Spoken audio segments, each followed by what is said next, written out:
listen to this. I wonder how this is gonna sound on the mic. You're gonna have to tell me if this sounds epic or if this sounds not epic. Well, let me get it into the perfect position here.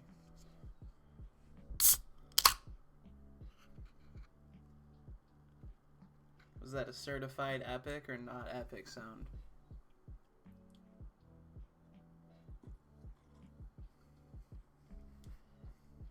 It sounded good to me out in the real world, but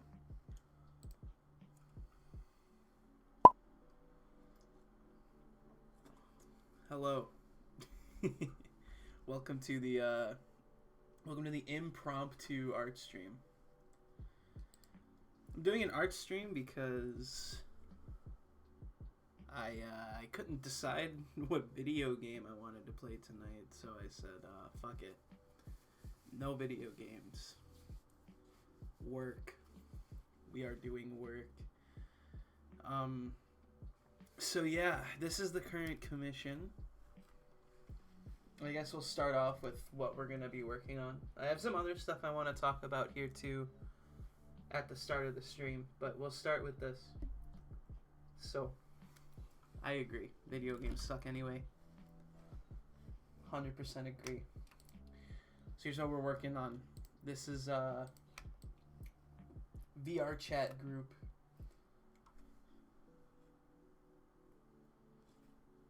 I think it's 11 characters in total. 1, 2, 3, 4, 5, 6, 7, 8, 9, 10, 11. 11 characters in total. I guess 12. No, not 12. 10. Jesus Christ. 10 characters. Because one of them is just straight up a whooper. And this other one is what was that monster's name? Monster Hunter World. The water elder dragon. Namil? It's Namil Palico. I think. That's what it looked like in the reference photo.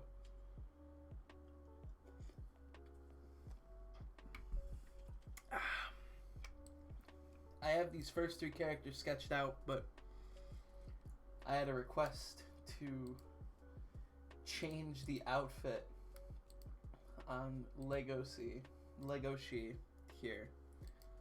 So I think we'll start with that and then move on to this next couple of characters.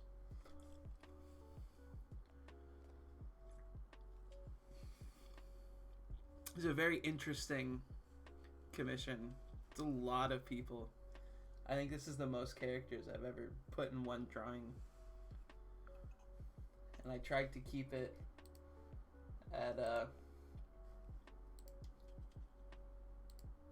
1920 by 1080. In case you want VR chat characters as your wallpaper. But what did I want to talk about before we actually start the drawing here?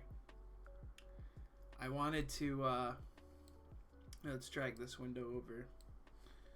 I wanted to say thank you. I wanted to say thank you to everyone, literally everybody, for getting Lassitude, my webcomic, to 16 subscribers and 600 views, like flat. That's fucking awesome. Like, I am beyond thankful. This is genuinely one of the coolest feelings in the world. It really means a lot, and I appreciate you guys taking the time to look at it. Also, I opened up a Patreon for the webcomic and immediately got a patron on it, and that makes me feel really good. So, seriously, thank you, everyone, so much. It feels fucking fantastic.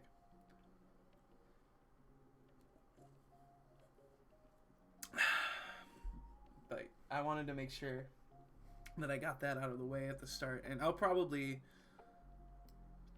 be saying that again later all throughout the stream as well.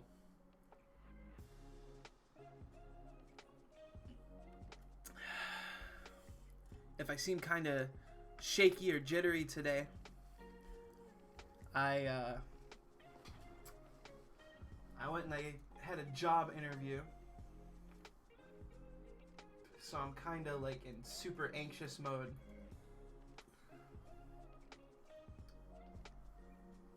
Because I'm worried about that.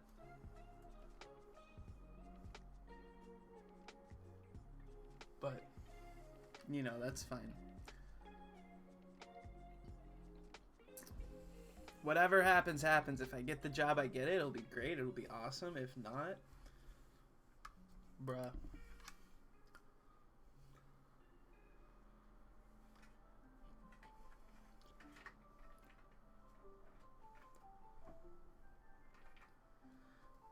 Hold on, I gotta pull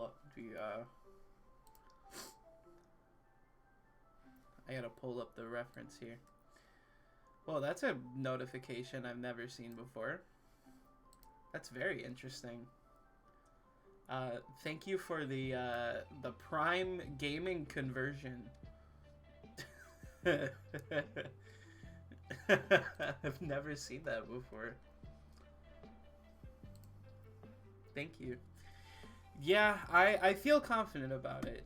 The interview seemed to go well.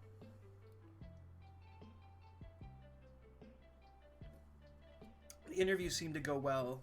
The man who was interviewing me seemed to enjoy talking to me, which is always a good start.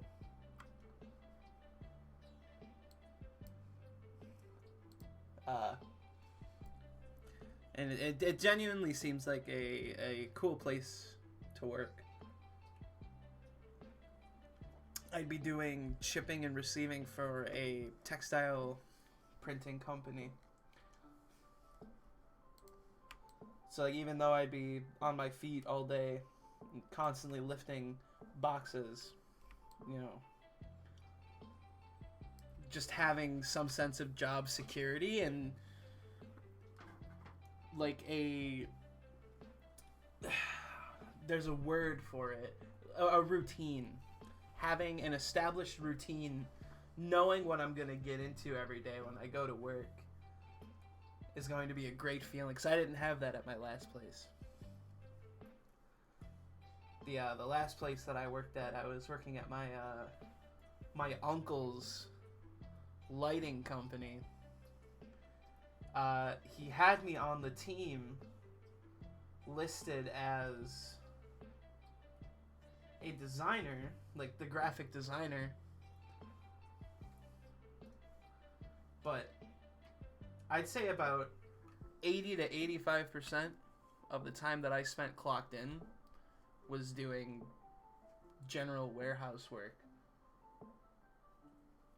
With the promise, oh, just do this today and then tomorrow you can get back to working on the design stuff. I'm guessing that you can guess, because I don't work there anymore. I never got to work on the design stuff. And then I got laid off anyways because of COVID, so.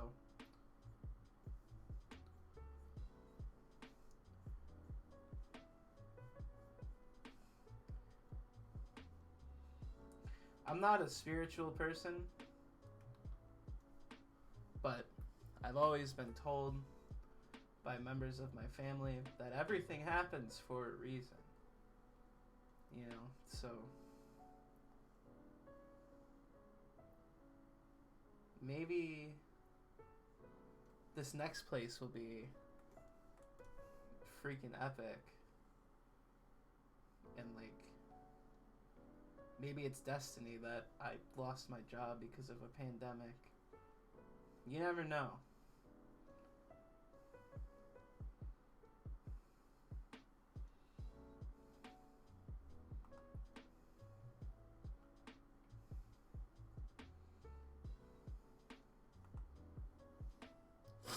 Yo, what's poppin'? Welcome to the stream, Mr. Twig. Mr. Local Twig.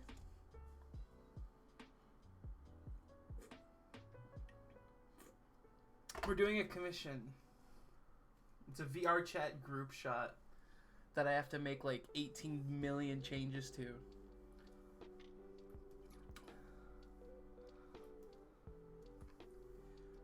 Local Twig, I just want to... It's been a hot minute, so I want to give an update. I do remember who you are. I know your name. I am trying not to say real names on stream anymore.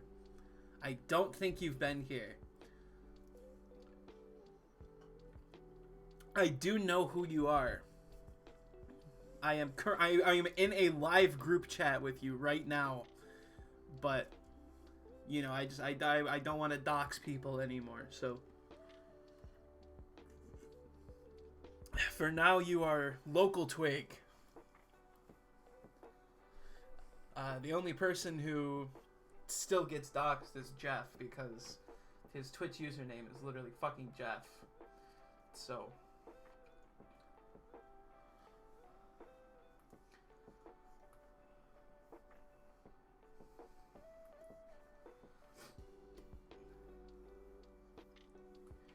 okay, so how the fuck... Oh, I put that on the wrong layer anyways. Sorry.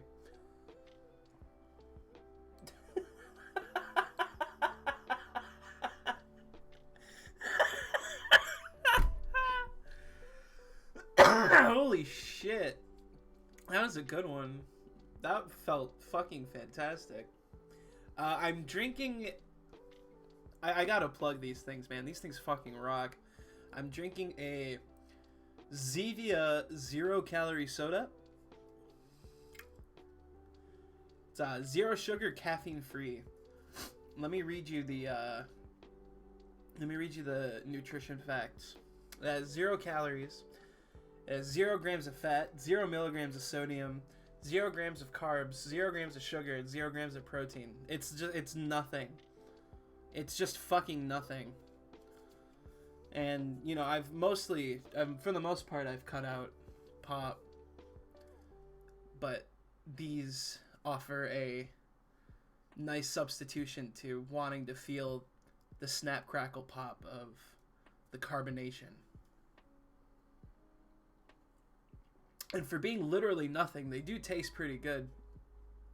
The taste reminds me a lot of if you were to use like a soda stream, right? It tastes a lot like soda stream, but without the hassle of using a soda stream.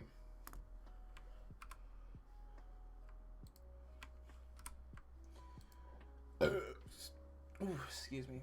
Alright, I gotta figure out how to put a beanie on a fucking dog. You know what? We'll do that later.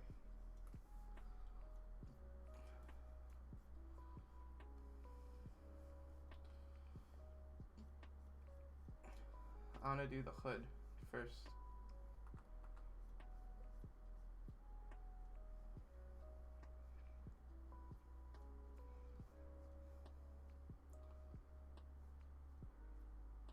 Whoops. Ha ha ha ha. I know what I'm doing. I know how to draw. This is just a sketch anyways, so if I don't like it, I can always come back, but it feels so weird drawing Legacy not wearing the school uniform. Especially drawing Legacy wearing a fucking Thrasher hoodie.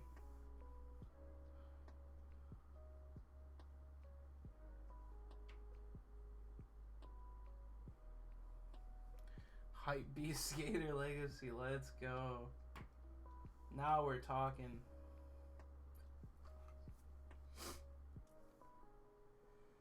But yeah, this has been a very interesting commission so far. I have no problem. I have no problem at all when a client wants to make revisions. You know, that's just part of the job. I always tell them, first and foremost, straight up, like, you know, if you're gonna be, like, I want to work with you, communicate with you as much as possible during the sketching phase, so that way revisions can be made during the easiest part of the whole art process. You know, I've been very lucky to only have very, very few instances of revisions needing to be made. This is the first commission where, you know, and again, this isn't even me complaining. I totally get it. These are the characters of 11 separate people. It's very hard to wrangle and get specifics for that many people. This is the first time where I've had to sort of change my process a bit to make it easier for me to make these revisions.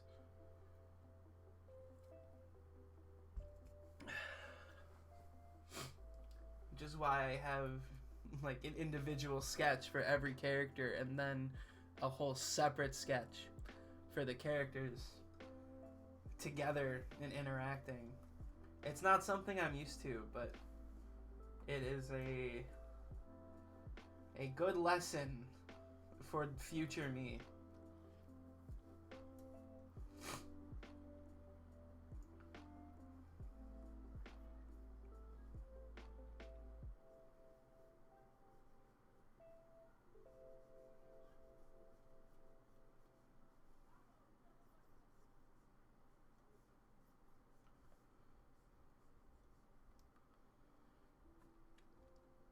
I think so, actually. Yeah, I think this is the biggest one.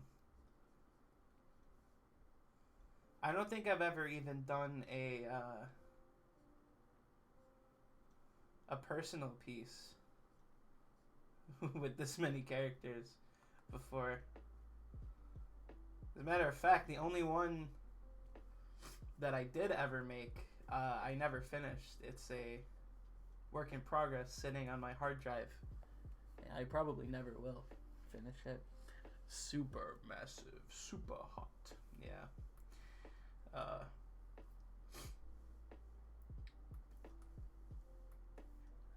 There's a lot of characters, but it's not like the composition itself is very, very intricate.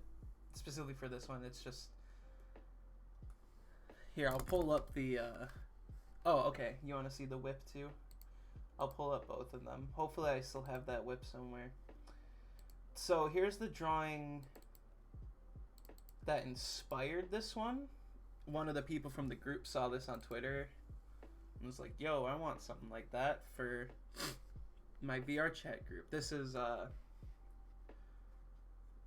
you can probably tell who that chubbo in the middle is.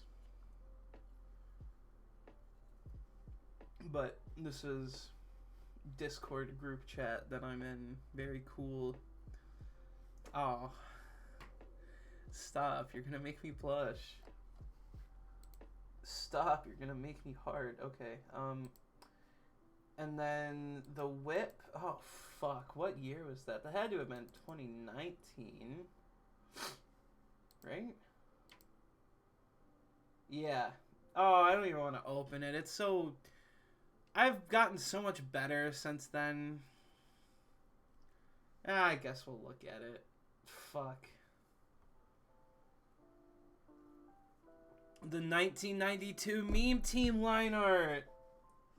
Oh. Alright, let me open this so you can look at how shitty and bad this is in a second. I know exactly where that is. The Fantastic Five.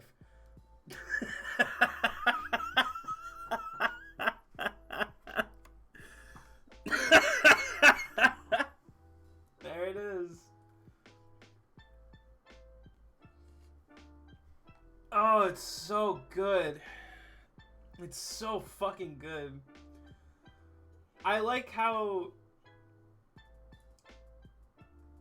each of us, over here, we had like a specific anime inspiration, and then our main man over here on the left.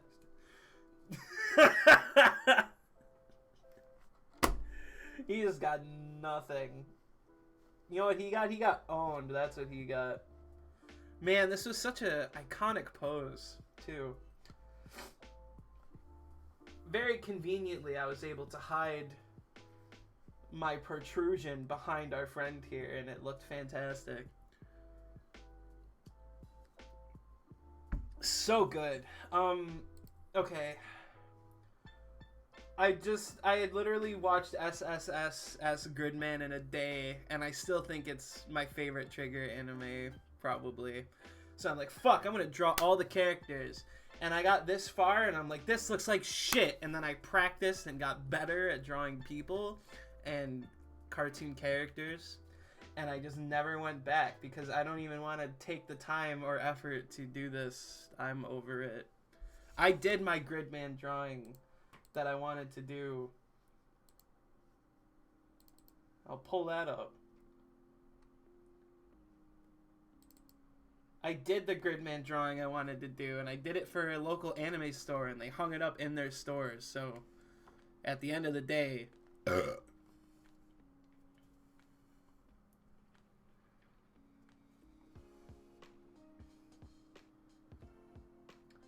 I like this one. I love this one, actually. I still really do enjoy it. Not even for the entire bottom part. My favorite part of this drawing is the kaiju.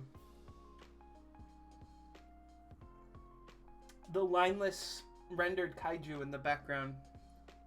And by extension, the clouds in the sky. Oh, thank you. Thank you, guys.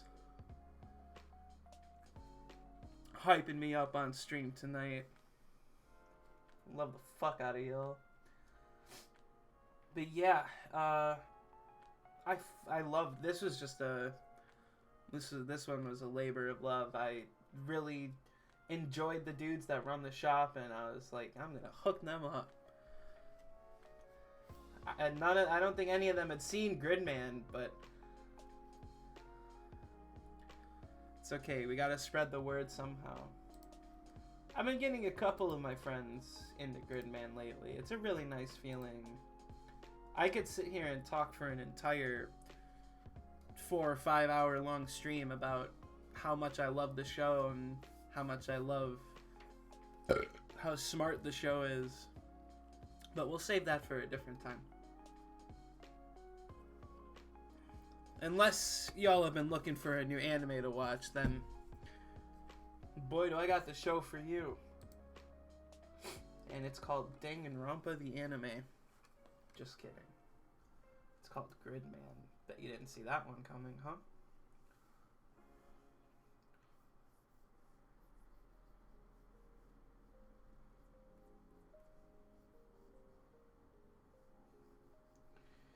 But yeah, the dudes at the shop, they liked that one so much. They were like, bro, start printing out your artwork and we'll sell it here.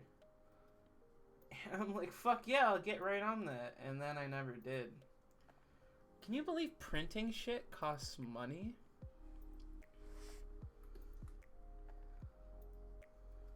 That's like truly garbage. Printing shit costs money. My fucking ass.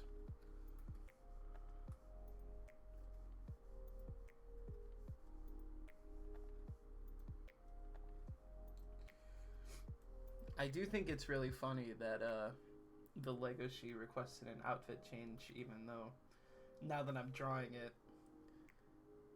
you can't even really see it. Maybe that's the joke.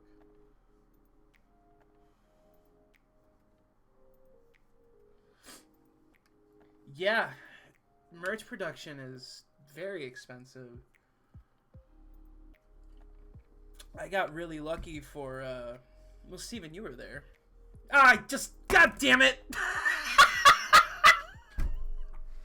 Sorry.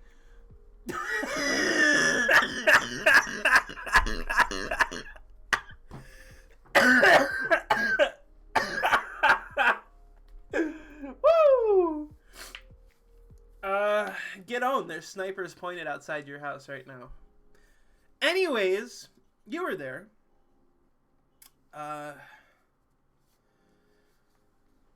Dude, I'm actually, like, I can feel my face heating up. I'm so embarrassed that just happened. But the point of that story was... Oh, what's up, Jacob? The point of that story was that I got really lucky with merch production last year, because even though I hated the job that I was at, we had a industrial printer that was kind of fair game for me to use. So I got to make all of my prints and all of my buttons, actually. I got to make everything for free for that last year at ComboCon. First couple of years, I did pay for it, but that's not a... It wasn't that big of a deal. Printing... So I had 3 designs, and I got them printed through PrintKeg, and I think it was only like $125 for the amount that I got to, which I think I got like 50 of each. So it was like $150, or 150 prints for like $125, which isn't that bad. I could be totally wrong though. It's been a couple of years, and you know, ComboCon got canceled because of Rona Championship Edition, so didn't get to price anything out this year. I do, yeah, Twig, I did want to look into that. I looked into Sticker Mule for ComboCon this year. I gotta start fucking drawing. I'm literally sitting here, like, talking into the webcam that's not even pointed at me. Yeah, I was looking into Sticker Mule because apparently they have some decently high quality materials and options, but you know, you're paying for that quality, you're also paying the price for that quality, which is totally 100% fair. I just didn't have the cash at the time. Love to see me make stickers. I would love to make stickers. I wanted to... There was a lot of things I wanted to do during quarantine, and opening up an Etsy shop with stickers and buttons and acrylic charms and pins was one of the things I really wanted to do. But I wanted to take a step back, and I wanted to think more like, okay, so that's one of the things I want to do. But what are some of the other things I care more about that I want to do? And believe it or not, writing a comic was one of those. So I kind of put more work into setting up stuff for the comic than I did for the Etsy shop, which is, you know, that's fine. I enjoy what work is being done with the comic, and apparently a lot of other people do as well. Oh, you literally just said it in chat. I appreciate it. That's what I was saying at the start of the stream, actually. I wanted, you know what? Fuck it. I'll do it again. I don't care. I'm happy about it. I'll plug it the entire fucking night. We got Lassitude has 600 views. I seriously can't thank you guys enough for that. I've always wanted to do some kind of comic, and even though this one's very simple, I do have big plans for it in terms of story. So thank you everyone for staying tuned, and please continue to stay tuned. When will it be a shonen action comic? Sooner than you think. Unironically. Sooner than you think, unironically. Stay tuned.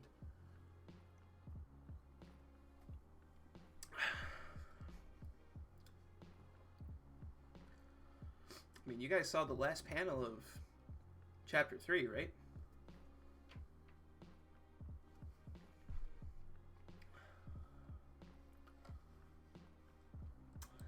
And that's all I'm going to say about that one. Oh, and also the Patreon stuff. But I don't want to announce that officially until the next chapter comes out. This weird fucking dog can do SPDs. Like the Power Rangers?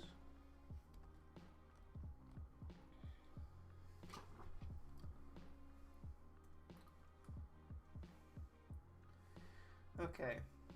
Oh, we gotta do... How the fuck are we gonna... How are we gonna put a beanie on this dog?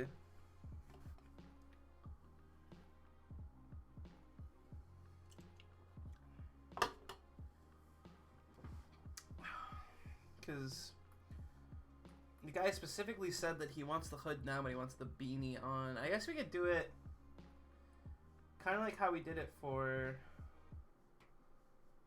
the character that's literally right next to him.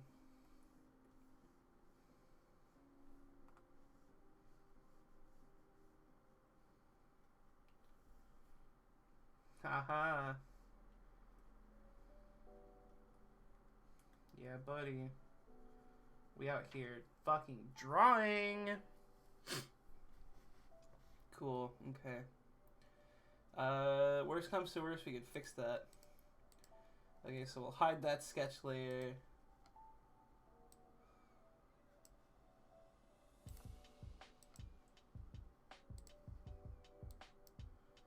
There. Now we have Hype Beast. Oh. Excuse me. Hype Beast, Lego C, chillin' with, this character's name was literally Blacku. Chillin' with Blacku and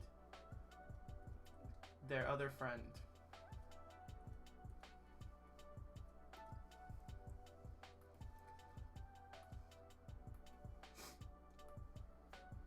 No way, fucking Brockhampton! Right. So, I crack myself up sometimes. Let's start on this couple right here.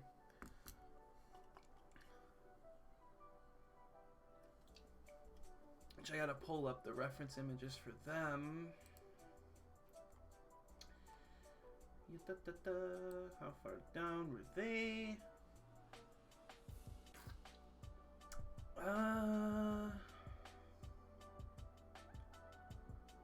Right here. Okay.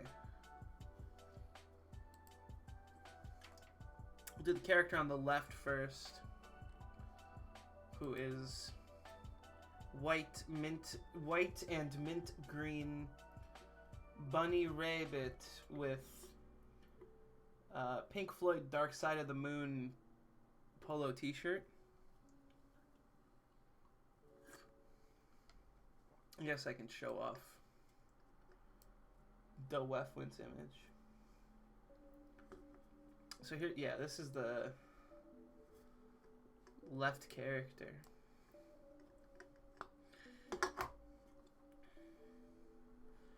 And they have their arm wrapped around another character who's leaning up against them. Gateway to Furrycoms.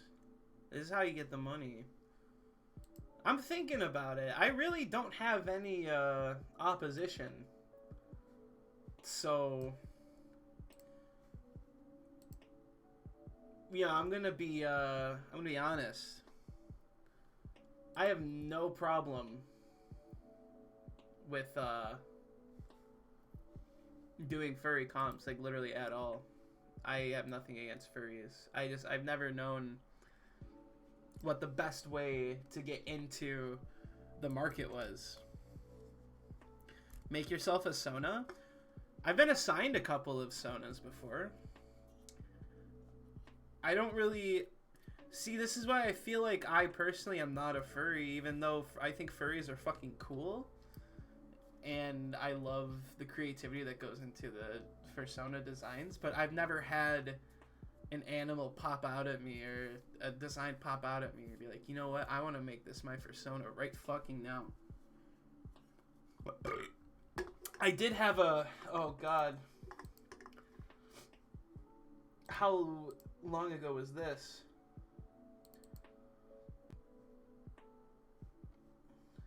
Oh, fuck. I don't even know what folder this would be in. This would be a 2017 drawing?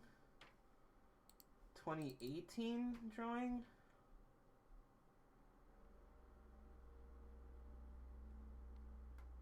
There was one of the first streams I did when I moved out here for school was a drawing request stream, and somebody that I actually met through Tinder at the time came onto my stream and was like, yo, draw yourself as a furry. I'm like, okay. And I think that's the closest I've ever been to drawing myself as a furry. Yo, what's up, Gabe? Thanks for tuning in, bro. Would that be for others? No. Request stream doodles. Yes. This is the closest I've ever gotten, and this was... How long ago was this?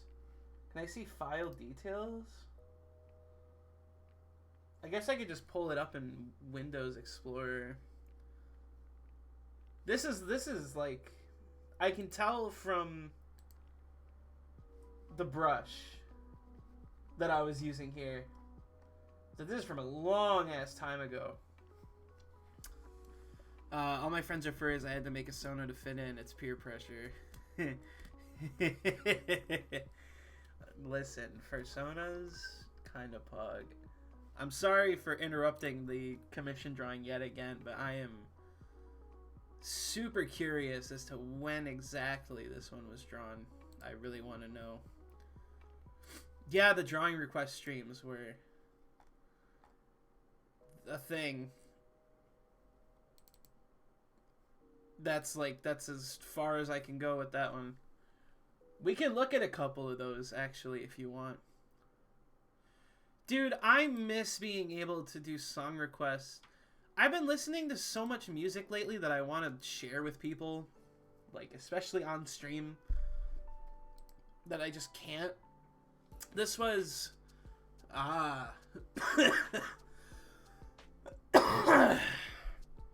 It's February 28th, 2018, by the way.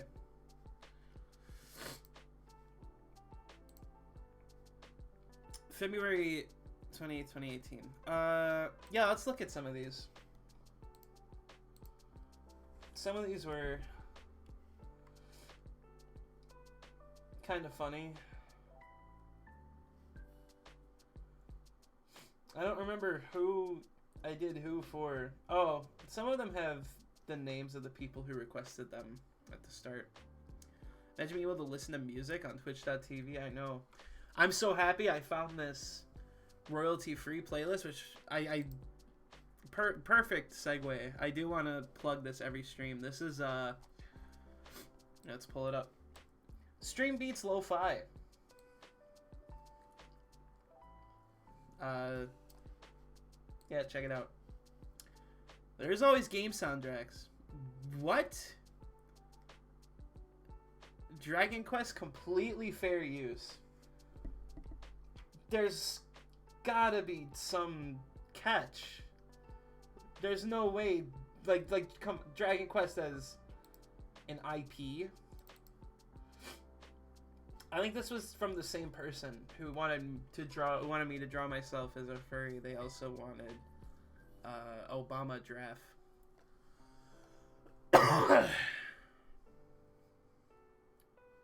Look it up. You want me to look shit up on stream? Dragon Quest.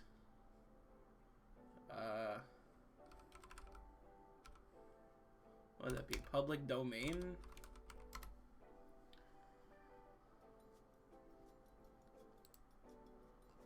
Or I guess I should look up fair use.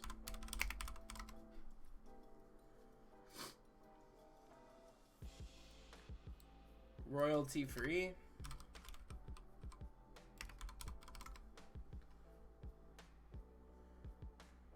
Oh, I see. I see. That's sick.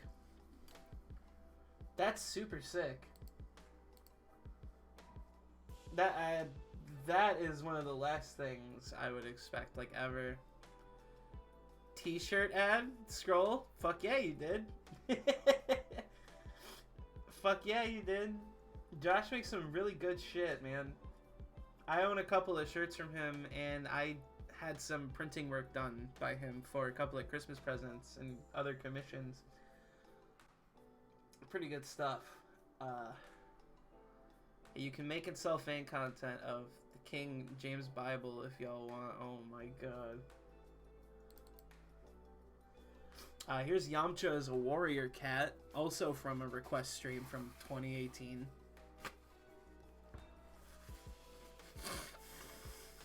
Sorry, I'm still kind of congested. Yeah. This one's kind of cute. I still kind of like this one. Maybe I'll redo this one someday. It's like a real, actual drawing. There were some weird ones. Oh, you want to talk about some fucking bullshit?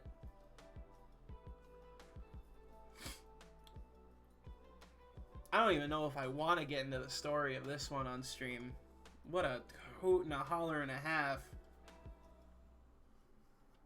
Hoot and a holler and a half. This whole fucking drawing was.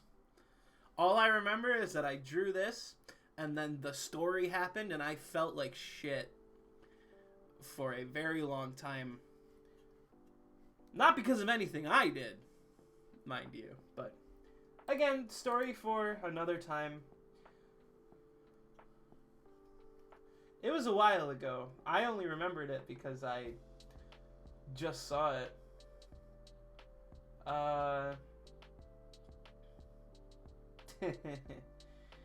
Yeah. I'm afraid to open these because they probably aren't good. And, like, I hate looking at my old art because it's just, I don't know. I don't know. It makes me feel weird. It's from a different time. Here's Yargle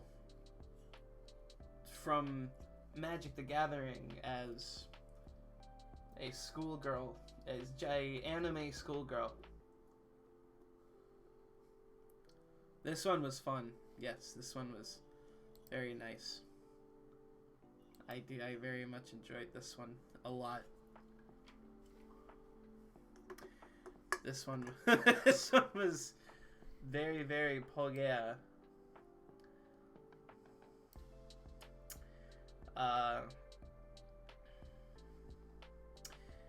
Yeah.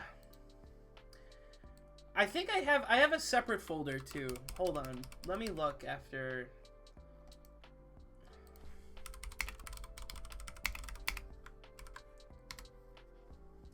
Hold on. Discord won't hyperlink my Twitch unless I type in the HTTPS in front of it. This website, man.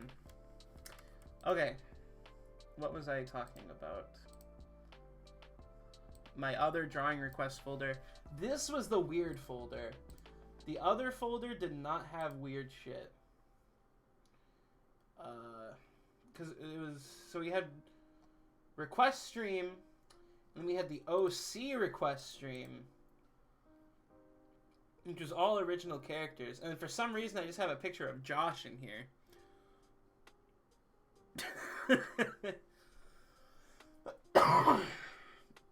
This one was pretty fun. I still use this one in my my art scroll through. I want to request a stream. I request you stop streaming and play Valorant with me. I almost just said your fucking real name too. I am so bad at this game. I'm so bad at this game. We can play Valorant later. I'll totally be down to play Valorant later. It's just right now we are reminiscing on old times. When? That is a hard question you're asking.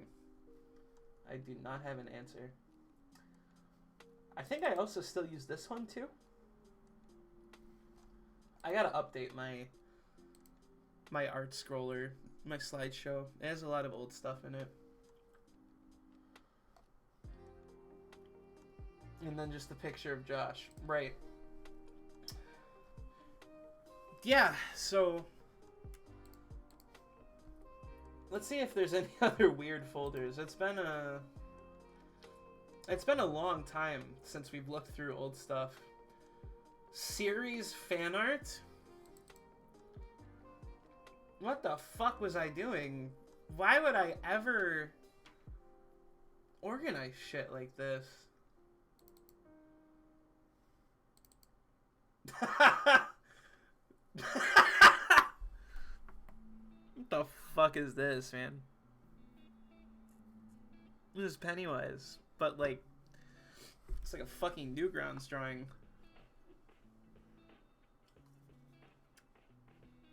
I made this and I went, can't wait to post this one.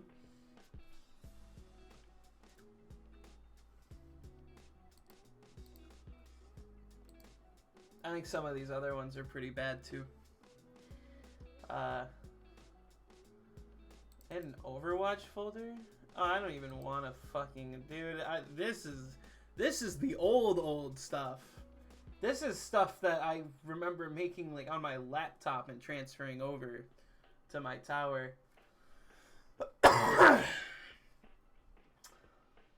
What comic did I make? Oh, we're not looking at that one. That is a very... I have told that story on stream many a time. The time that I exposed my balls to the super best friends and made an apology comic. That is a moment of my life I do not want to relive.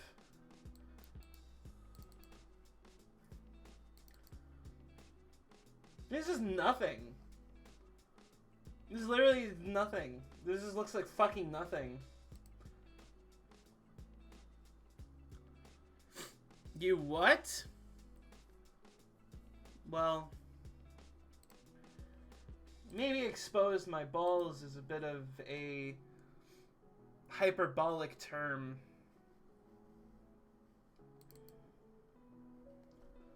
Bro, this is literally just fucking nothing. This is all just nothing.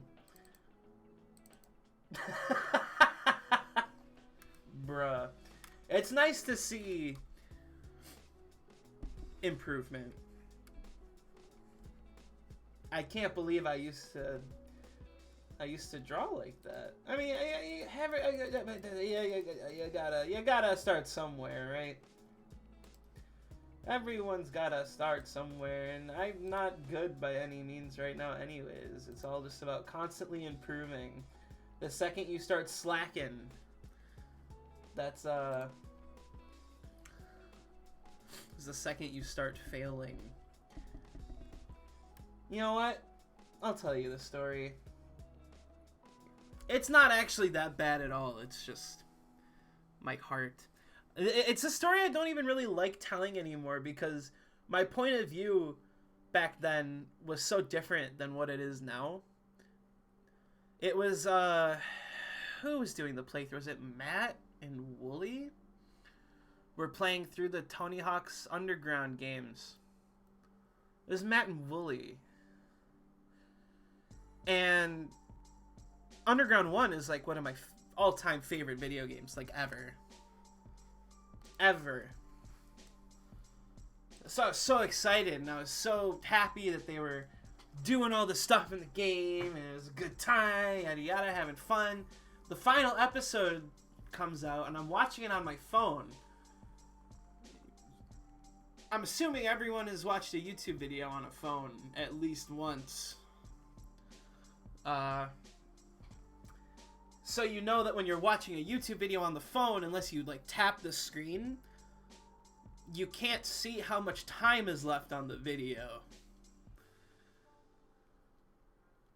So I finished watching the last episode. You know, the outro plays. You know, the outro is used to signify that an episode is ending and that the episode is over.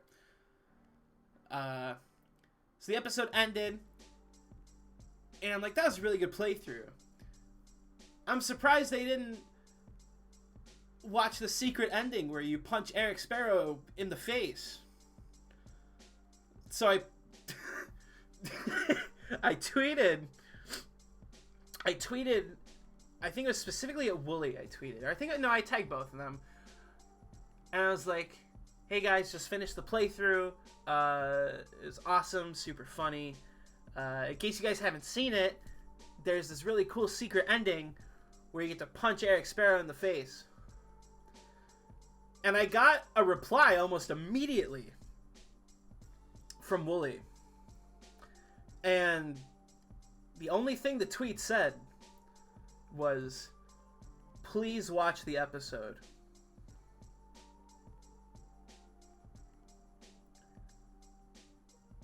And I was like, what? I did. I'm at my computer now, so I pull up the episode again, and I scroll to the end, and there's an extra, 2 minutes after the outro. And I'm like, fuck, man. And I watch it, and they're watching the exact same video that I sent them on Twitter, and I'm like, fuck, man. Fuck! I was so upset and embarrassed. And then to make matters worse, apparently I wasn't the only one who did that, because Matt and Wooly pretty much verbatim tweeted out publicly my tweet to them. They were just making fun of me and all the other people who sent them that exact same thing. Oh, I felt like shit. Oh, horrible, horrible time.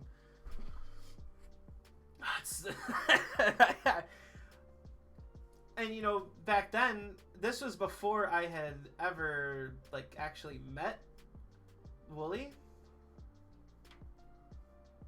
This was I think this was my first time actually interacting with him. So I just felt really bad. You're so glad I didn't actually show them my balls? Yeah, well, not yet, at least.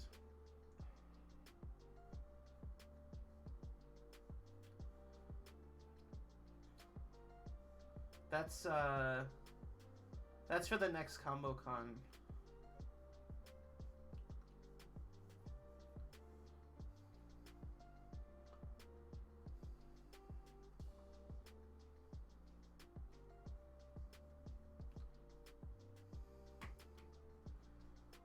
But yeah, so literally not serious at all, but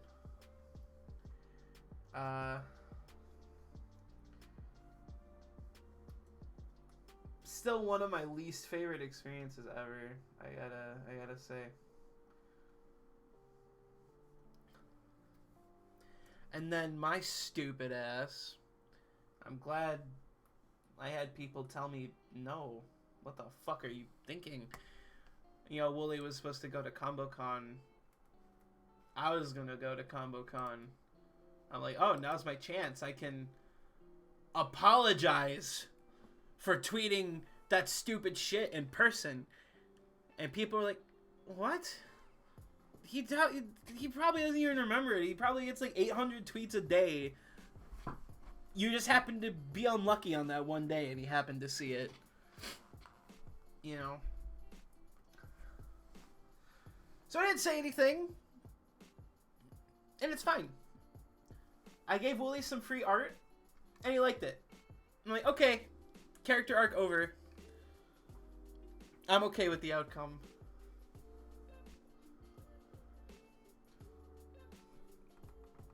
Right?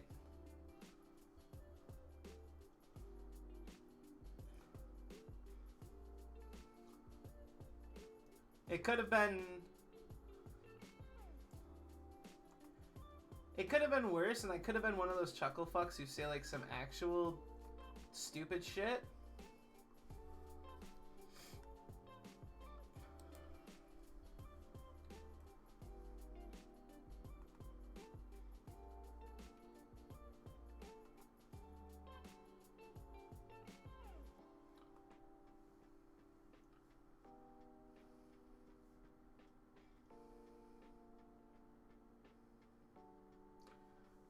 Bunny's gonna look kind of fucked. This is the test run for furry commissions, so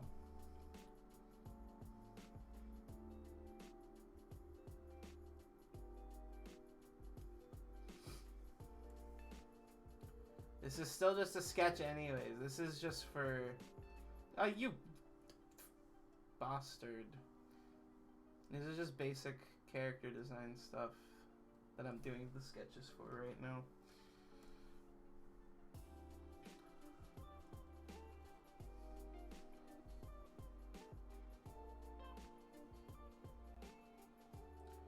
That was on the eyelid? What the hell? Yes. Okay. Little green dots on the eyelids and under the eyes. Yo! Love you, Tyler. It's been too long. Oh, thank you, Gabe. Thank you for the sub, brother. I love you too, man. It's been way too long. We got to talk on the phone a little bit earlier. You know, you were telling me about your epic new life situations, but what else has been going on, man? Anything exciting? Anything fun?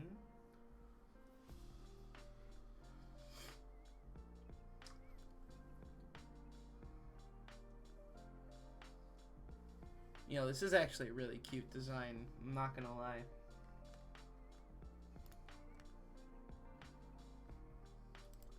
I do dig it.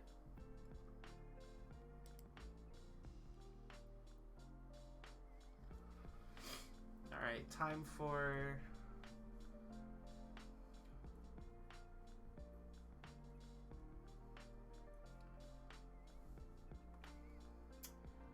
the polo. The Dark Side of the Moon polo. Pog album taste, by the way. Whatever this character's name is.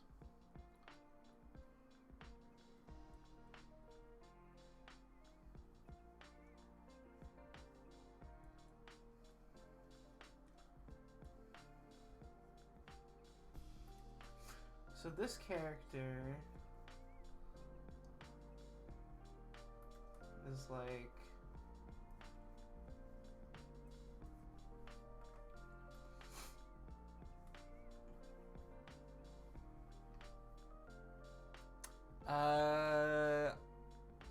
I'm actually not sure on the super specific details. I was just told that it's for a VR chat group.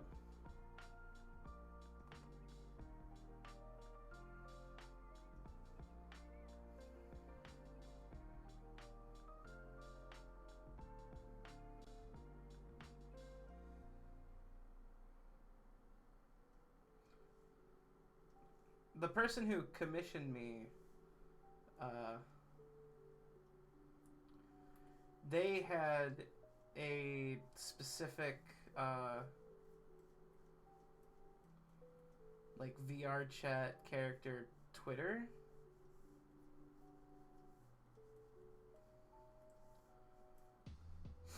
So maybe it's like the the the Roblox celebrity Twitter universe.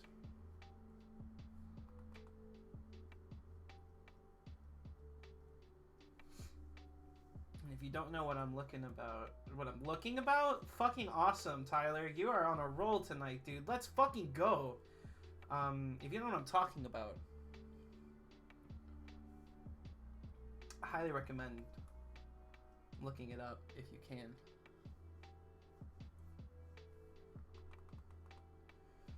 I would just tell you exactly what to look up, but I actually do not know.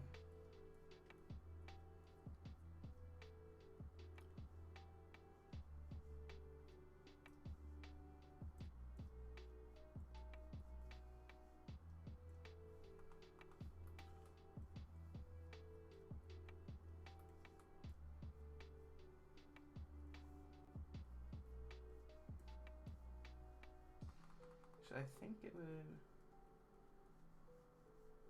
This leg's in front, so it would come up a bit there.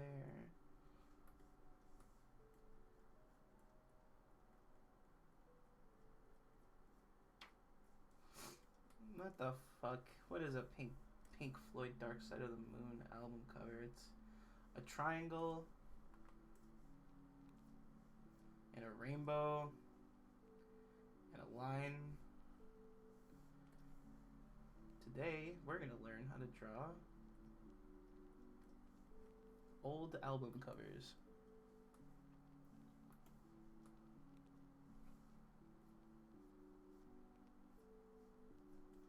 It's a prism. You're a prism. Owned? Yeah, don't bring that shit around here. If you can't take the heat, don't dish it out. Owned? Fucking owned. Sorry. I didn't want to be like that hard on you, but sometimes you just gotta get owned like that, you know.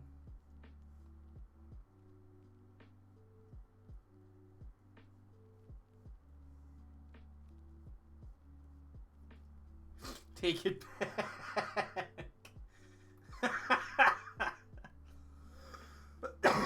I'll think about it.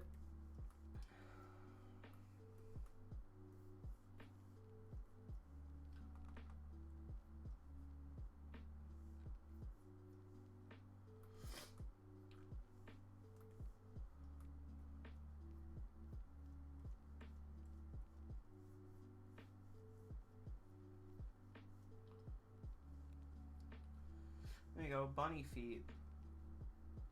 Bunny feet, wombo combo. Whoa, oh, oh, whoa, whoa.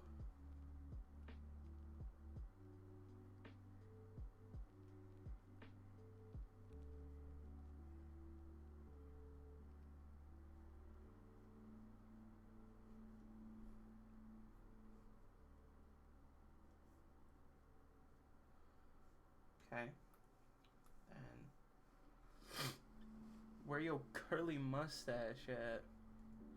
Where your fuzzy paw pads at? Curly mustache? Fuzzy paw pads? That's good. That's good.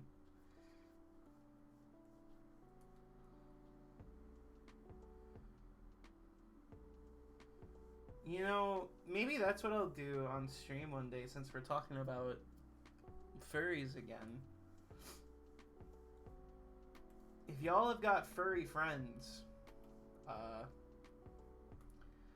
tell them that there's a closet furry who is looking to get assigned a fursona.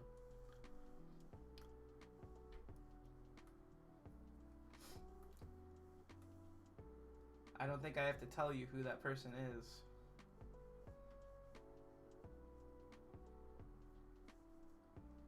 But if you've got any friends who would want to help with the process,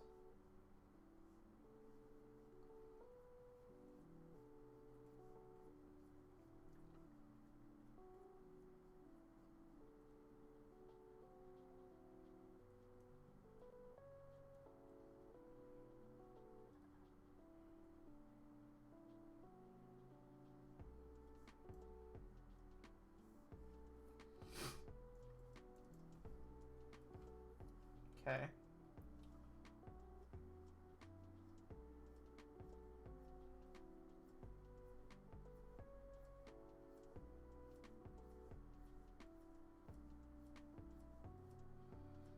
The only reason why I picked Red Panda, Ben Shapiro, bruh. The only reason why I picked Red Panda in that drawing I did that I showed you guys earlier was because red pandas are like my all-time favorite animal ever. I just think they're really super cute. But I've never actually taken the time to like design one. Alright, here's the other character. It's that simple? Is it that simple? That's not me questioning you. That's me questioning the my own journey as closet furry. Here's the oh, that's a bad angle. Let me trade. Here's the other character. Cute little bat. Although I think I kind of want to change the way I have this character posed. Multiple sonos, doesn't matter, they're just OCs. True. Yeah. Here's my other thought process too, and this is, I feel like it's specifically a me problem. I love coming up with characters, original characters. Truly love coming up with them. I hate having a character without a story. I hate having a character who has a story be the only existing aspect of that story.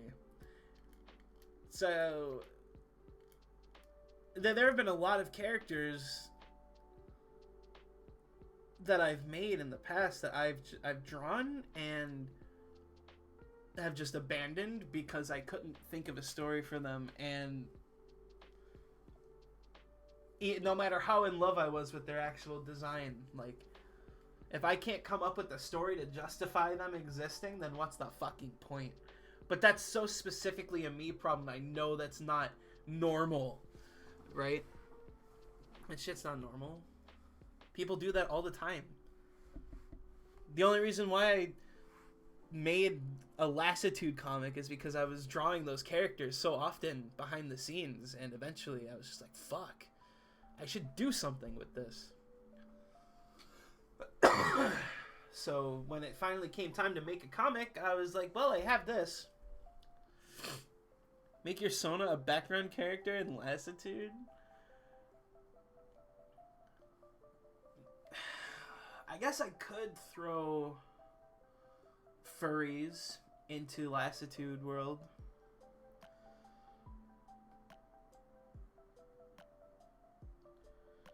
I need to stop myself from thinking about this out loud because I don't want to spoil anything. But yeah.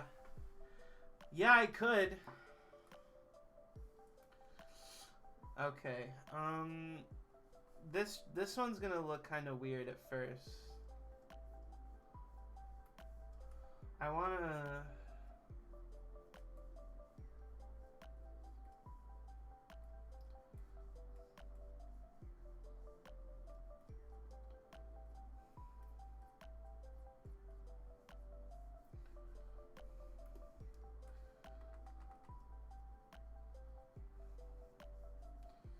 I kind of want to draft out how I want these characters to be interacting first. Because I had this character like stiff as a board, and now that I am actually drawing it, I don't know if that's what I want them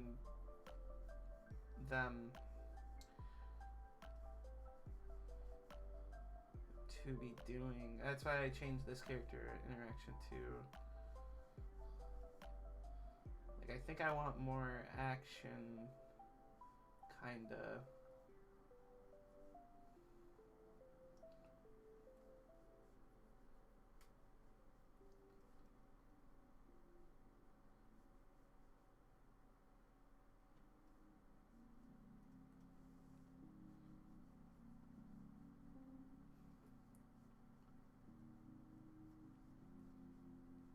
The leg looks kind of... These legs look funky. Don't worry about it. This is just a sketch.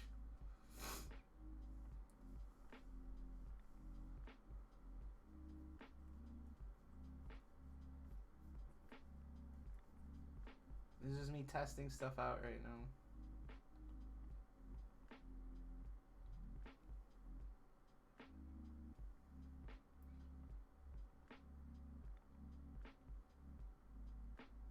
Just a funky looking hand.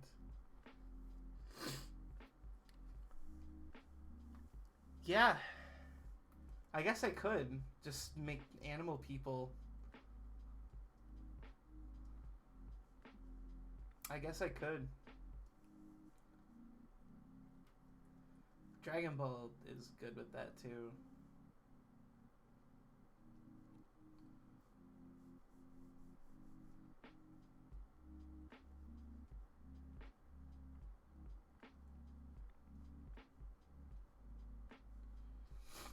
Okay, now it's time to actually draw the head.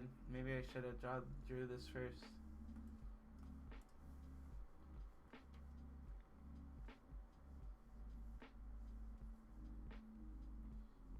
Characters also got a chain around their neck. Kingdom Hearts shit. Triangle shirt. That's a square.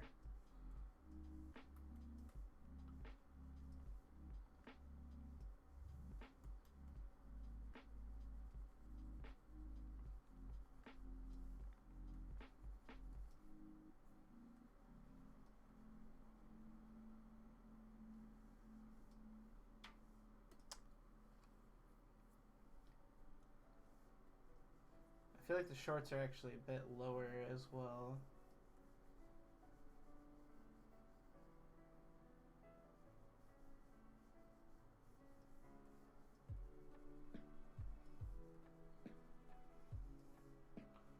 So many weird stray lines. Good thing this is just a sketch.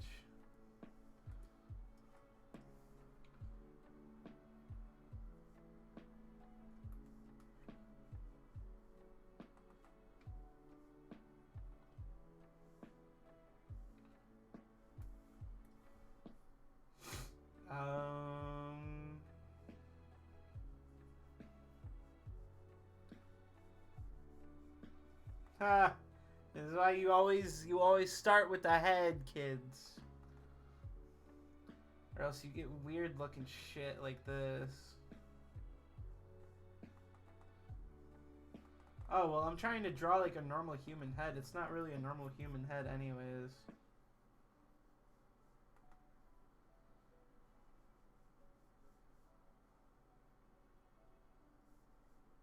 It's got cute little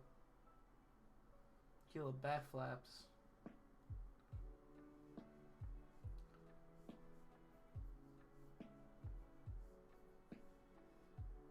And cute little horns.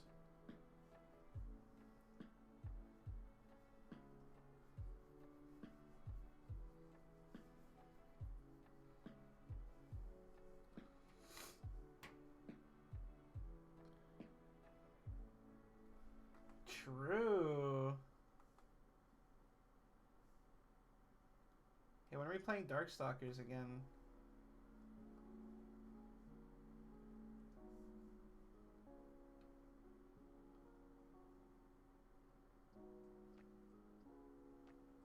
I know that's one of those questions that kind of relies on me actually, because I know you're usually like always down to play. Yeah, right. Literally, yeah, right.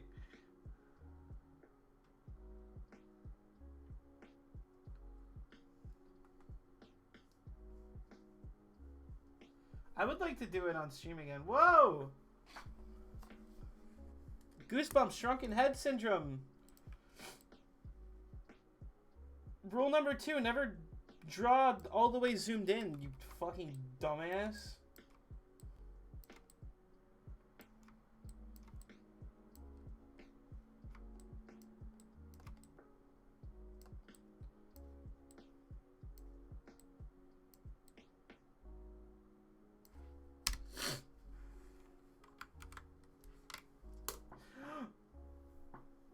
I accidentally hit my, Yeah, I'll do cute little stylistic art bat flaps here.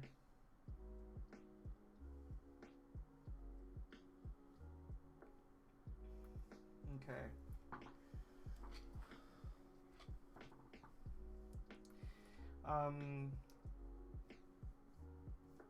This is fine. The way I'm checking in on this commission for progress reports is because a lot of these characters are grouped together.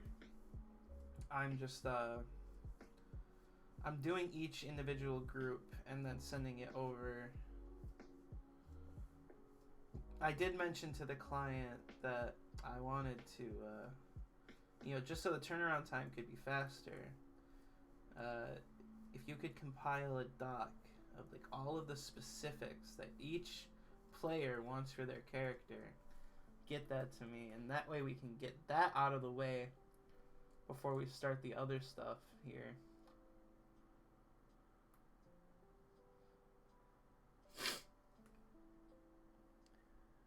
Alright, Big Sexy, I love you, buddy. It's been real. I have to stop by here more often. Thanks for stopping by, man. Really appreciate it. I'd love to have you stop by more often. We'll have to get together and play some games sometime soon too or something. Tell the crew, whoever the crew might be, I don't know. Tell them I said hi.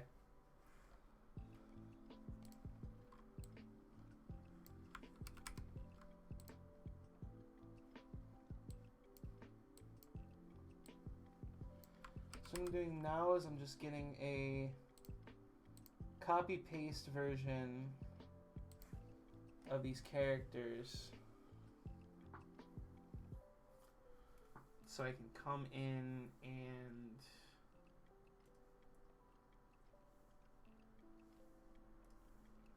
have a separate layer be dedicated to them interacting.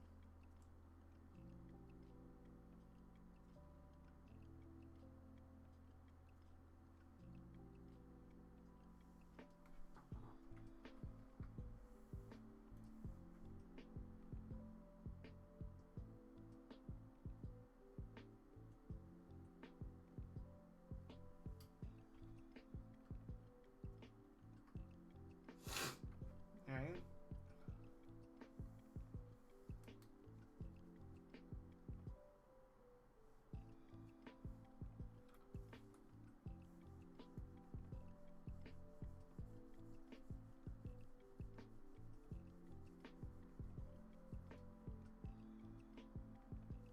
Yeah, actually, that wing doesn't really look all that good now that everything's together.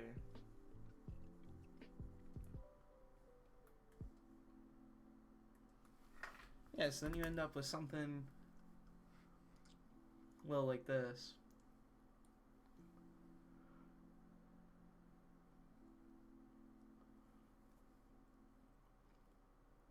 So now,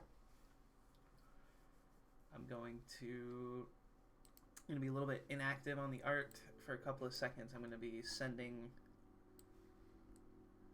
these screenshots over here.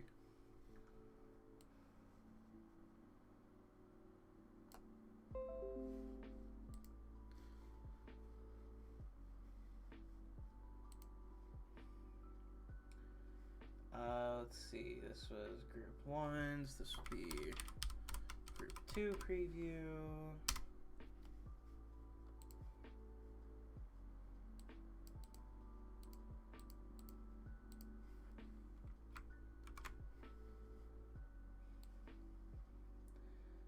If possible, I would like to get all of these character sketches done sooner than later.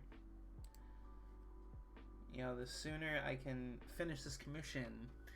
Because I told myself, before I work on the next chapter of the webcomic, I gotta do this. I gotta finish it. Or else it's just never gonna get done.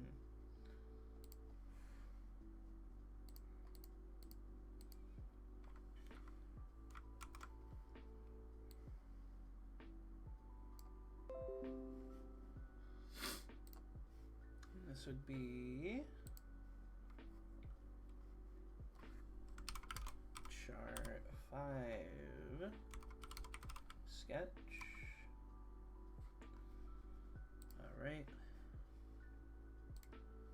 Let me send these over.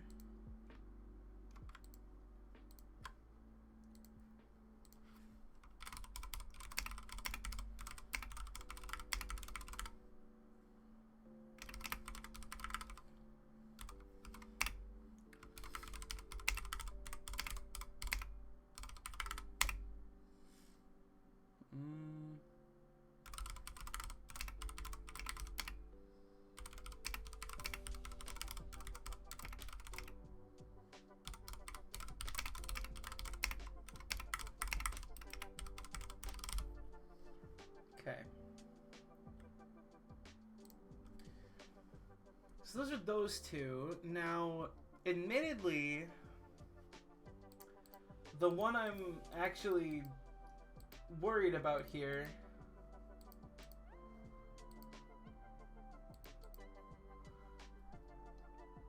is this next one.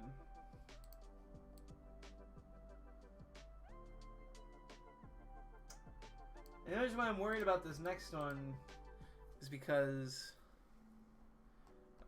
well, I'll show the character model and we can infer. Oh, actually, Oh, that's okay. So these two would be. Okay, never mind. I know which characters we're gonna do next. I want to get all the couples out of the way before I move on to the individual characters. And as you can see, there's one more couple left on the right. So.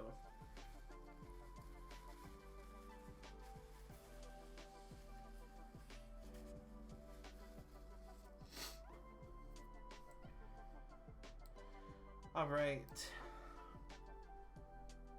This one should be kind of easy. I feel like I don't have to actually draw the individual characters for this one. I might just be able to do the sketch by itself. Because specifically, these two characters, the one is like hugging the other one from the back. So you wouldn't really be seeing that much of the background character anyways.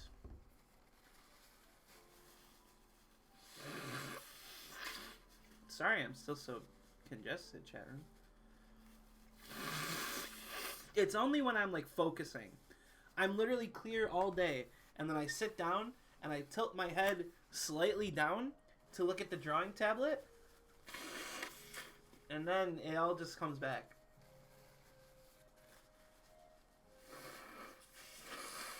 So, big apologies. We're streaming for an hour and a half. Okay. Let's take a couple minute break. I want to run to the bathroom, get some water. Thank you for stopping by for this first half, or half. I don't know how long I'll be streaming for. Probably a while. But thank you for coming out and watching so far. I will be right back. I'm just going to go take a quick break. Don't go anywhere. We will be back with some arty goodness. Some artsy fartny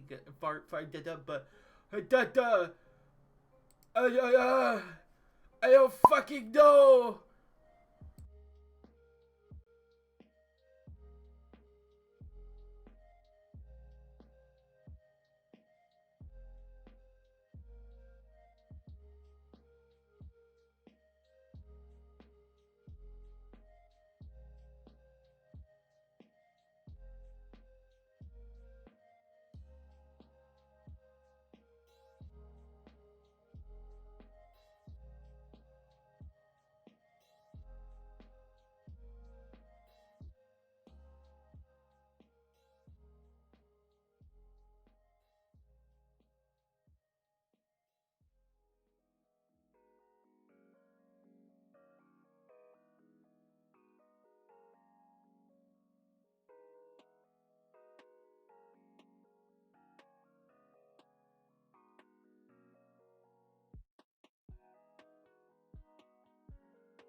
Okay. Hi, chat. Back. Let's just keep cranking this shit out, yeah?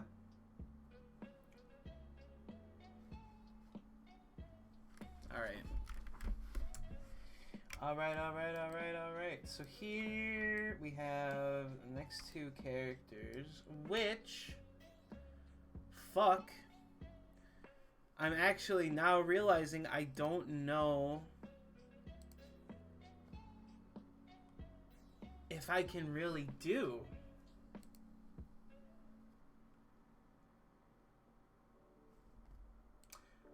I can do one of them.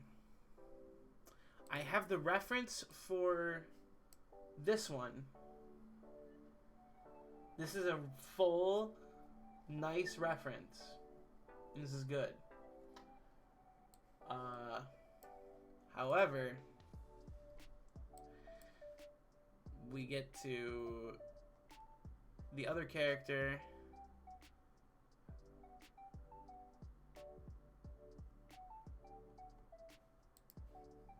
This one.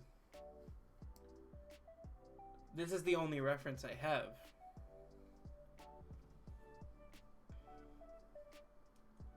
I need the lower half. Since this is a full body commission after all. Fuck. So yeah, I can't do that one yet. I guess we do have to move on. Ugh.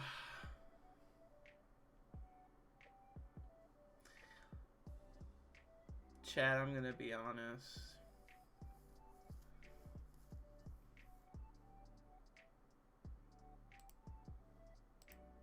I'm really struggling with this one.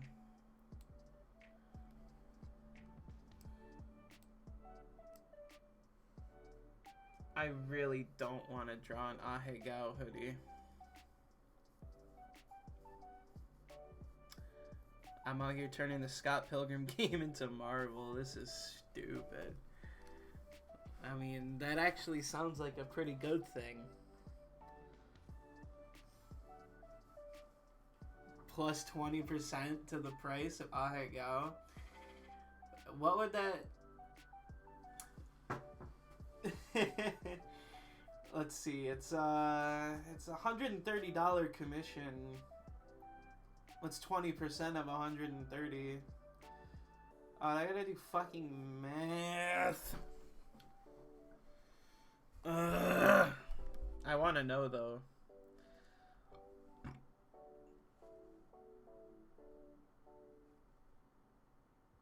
An extra $26 for Ahegao hoodie.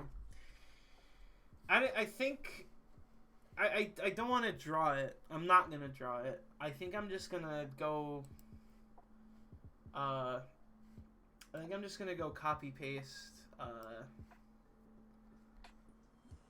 Like the Ahegao collage, and just like impose it under the line art because I don't want to draw that. I did not want to draw that. Yeah, like Chowder. Exactly like Chowder. Yes, exactly. And that's the character that we get to draw right now. Because I have to get the lower half reference for that other character. As you can see, they have this really intricate sketch of the top half with the swords and the jacket, and then the bottom is like pant, shoe, pant and shoe. But okay, let's...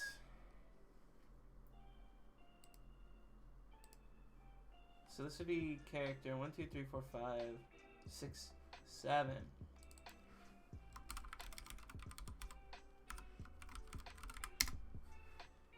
Woof. I feel like I made the head kind of small on our friend here. So the first thing I'm going to do is make it just a little bit bigger.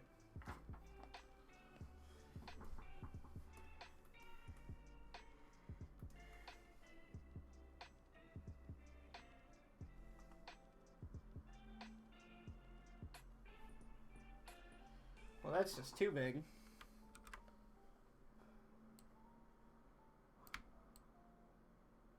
Actually, it's not that bad.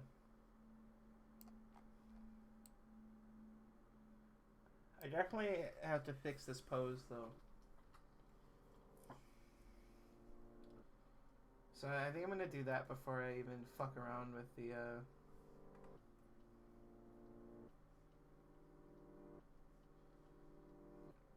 with the face.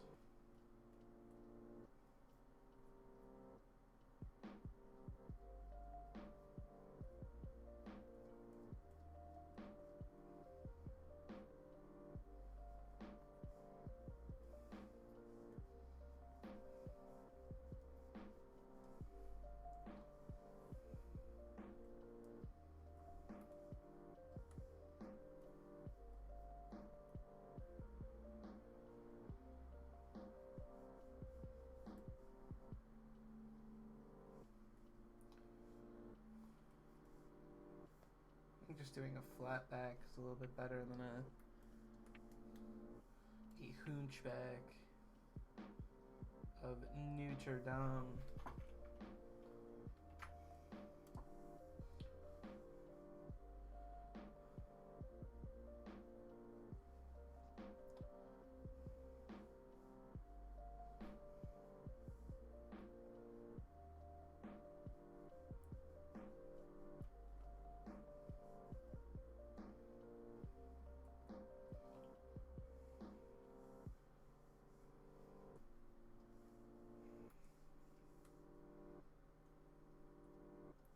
Okay.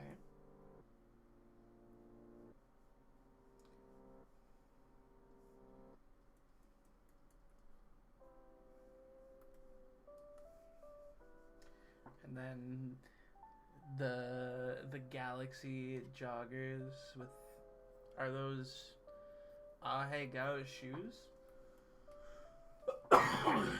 Really popped off with this one.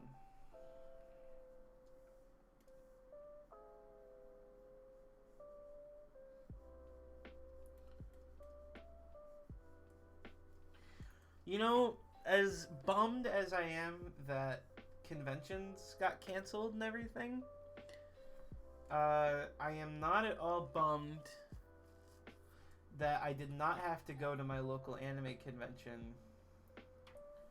and see the Ahegao hoodies.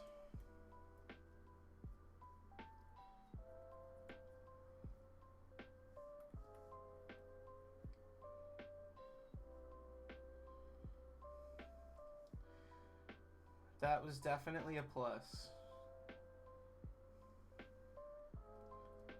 It sucks that the price was, you know, not having a convention to go to, but sometimes justice just has to prevail, you know? Thank God I've never seen one in the wild. You lucky son of a bitch.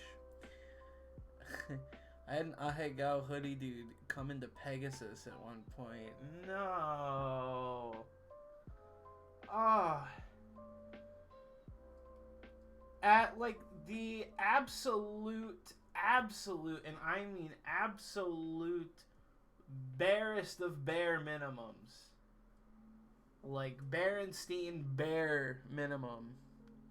I can understand wearing anime, quote unquote, themed hoodie to anime event. But wearing anime hoodie anywhere outside of anime themed event? And that's not true. I wear my nerdy shit around all the time. Specifically porn on a hoodie. Cropped porn on a hoodie. You are absolutely fucked in the head. Fucked. Please don't do that. Please do not wear porn in public. Took everything in me not to do something to get back at him, forcing me and my coworkers to witness that. Did you have to explain to your coworkers what it was?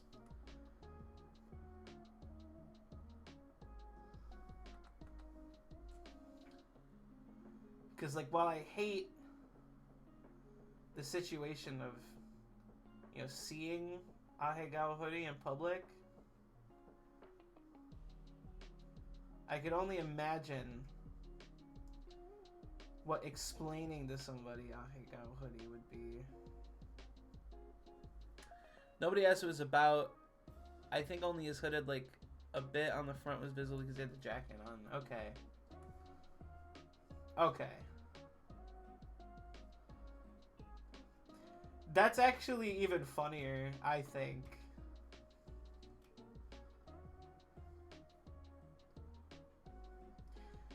That's funnier to me because he had a jacket on over it. That means that, he knew. He knew. He knew that you're not supposed to wear that shit outside. But he just had this urge to do it anyways. Oh, that's so funny.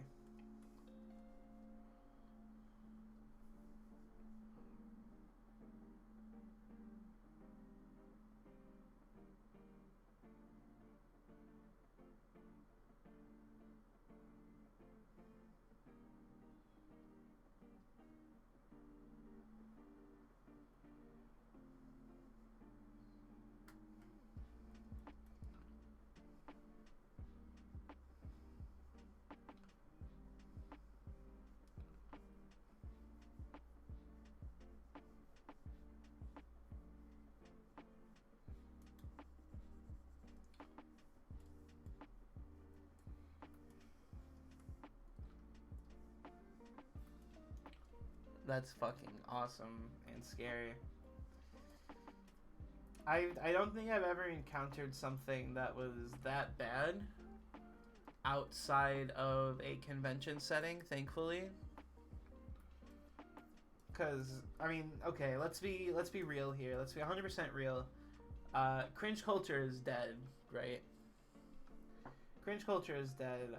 As long as you're not directly effectively harming people with your interests, sure.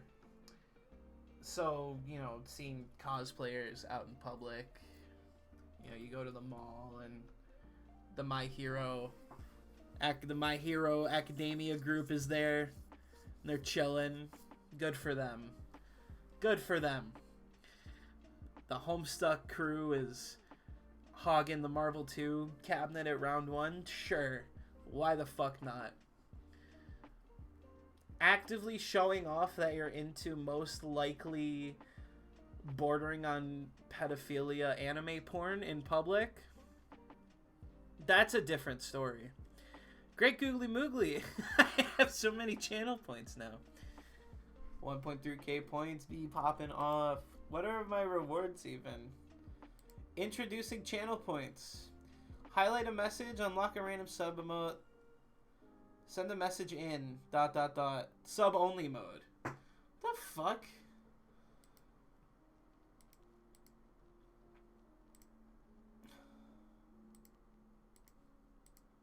Look, I unlocked my own emotes, chat room. Don't you wish you could do that? I want to highlight my own message too, watch. There we go.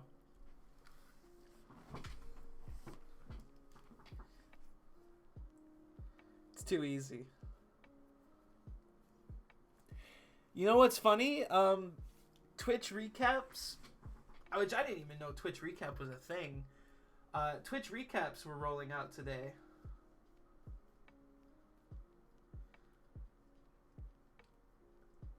And I got mine in the mail this morning, in the email. And I was like, whoa, this is kind of cool. It shows me everybody that I watched over the year. So I thought it was specifically like a user thing, not like an actual streamer thing.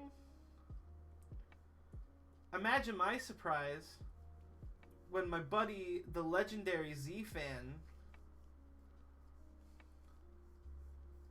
posts his Twitch recap, and it's like, yo, Thank you guys so much for all the support this year. I'm like, whoa, whoa, whoa. My stats, my actual streaming stats, were not good enough to warrant getting a creator rewind or recap, whatever the fuck it is. Which I just think is so funny. It's understandable. I took like half the year off from streaming, so it's not like it's a surprise. Oh, head too big. It was just really funny when I looked at mine and it was like, you watched fucking Maximilian Dude for 8 billion years. I'm like, haha, cool. Did you try scrolling down in the emo? Emo? Nice. Mine was combined user streamer. No, I guess I'll do that right now. So, let's see. Twitch. Oh, I got a separate email.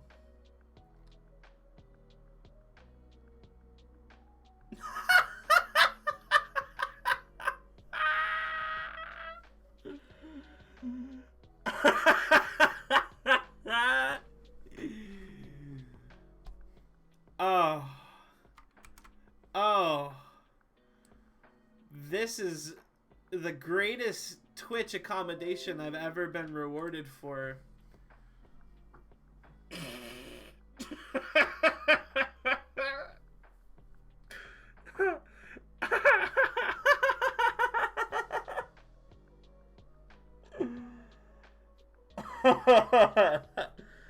Oh, that's too good. Oh, that's so funny. That's good.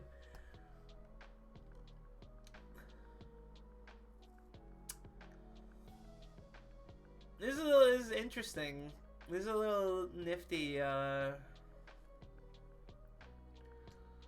little nifty recap thing here. Top redeemer of channel points goes to Baz. Good shit, Baz. My most used emotes in my chat. Here's a good one. Here's a good one. So, my own emotes were only used about 30 times each. Monkey smile wink. Monkey smile wink. 88 times.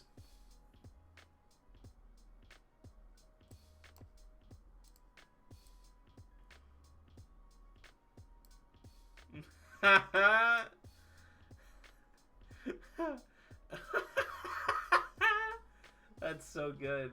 That's so good. Total hours broadcasted for 2016. What the fuck am I even saying? 2020. Where did 2016 come from? Oh, brain on melty mode. I need to eat food too. I haven't eaten today. I need to eat something at some point. Total hours broadcasted 123. Top categories were art, Hades, and Street Fighter 3. I did 2 Hades streams. It equaled out to 12 hours, and that was my second most streamed game. Very interesting stuff. You crushed it.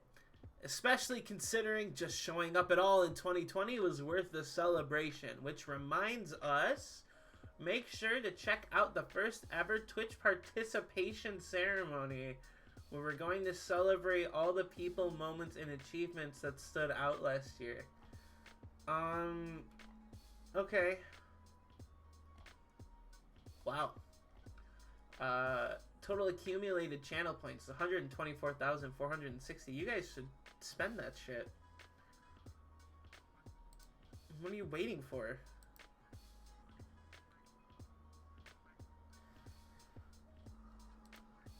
Okay. Thank you for the call out on that one. deck, I wouldn't have even noticed that I actually got one.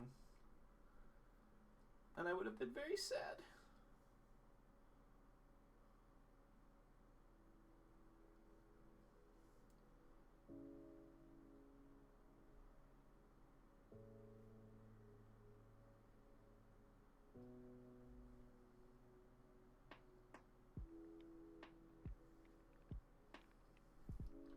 That looks funky as funky. Never funked. No sad boys this stream. No sad. No sad, only happy. This year, I'm going to put a lot more time into streaming. Last year, shit got fucked and I didn't want to do anything. So, last year was like the worst year to decide to do major character development arc year, but it happened. And I just needed to not be... I didn't want to put myself in like a spotlight anymore. I needed to take the time to step back and go, okay, let's fix some shit, right? So we did it. So now we can stream again. Yay. Self-improvement, baby. Let's go.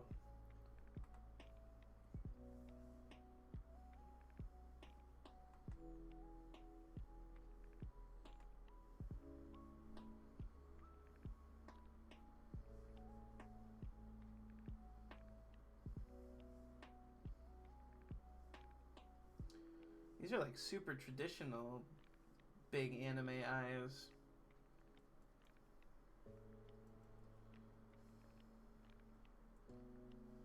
With like the black scleras and everything.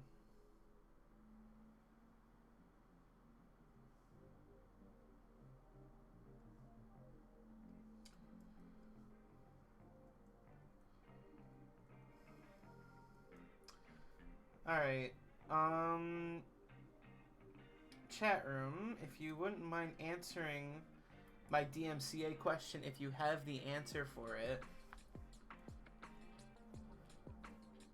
Am I allowed to like talk about music?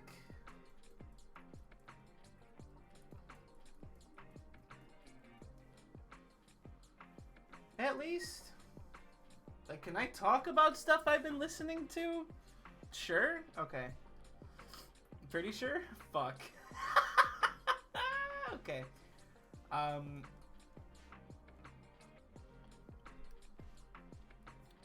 I just, I've been listening to, my buddy and I, we went, like, small business shopping back on Black Friday. And we went to a record shop out here, and we were looking at the cassettes. And he just pulls one off the shelf immediately. And he's like, bro, I'll buy this for you. I'll buy this for you if you promise to listen to it as soon as we get back. And I'm like, okay. It was Visions of Bodies Being Burned by Clipping. And I think Clipping is like one of my new favorite rap artists right now. Holy shit. The album was so good. Clipping is fucking fantastic. I love the horrorcore rap theme. Oh my god. I picked up after the job interview today. I went to that same record store because it's like 10-minute drive from where I applied. And I picked up, it's like this little, it's like a demo pressing of a couple of songs. The Deep, Aquacode Data Breaks, and Drought. All great shit. Great shit. I would play the mashup that I made of this one Clipping song if, you know, I was allowed to and wasn't going to get sniped and killed for it. So, yeah. Maybe next year. Maybe next year.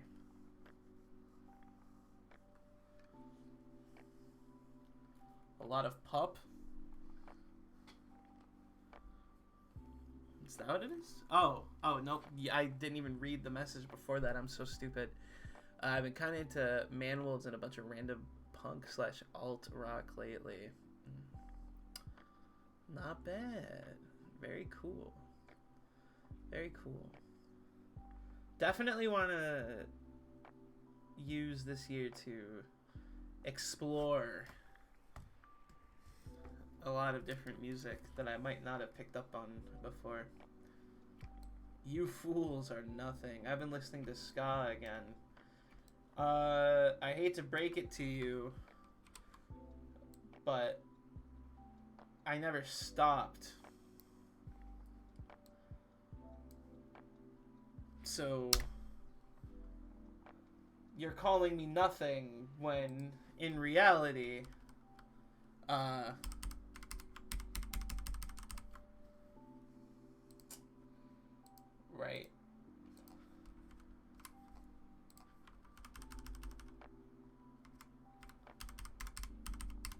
A$AP Rock. Nice. I've never actually listened to A$AP Rock. There's so many artists I haven't listened to that a lot of my friends are getting into. Deck, what kind of ska have you been listening to? I've got my favorite groups. Rip Legend. Rip the fucking legend. Rip the fucking legend. All caps. All caps.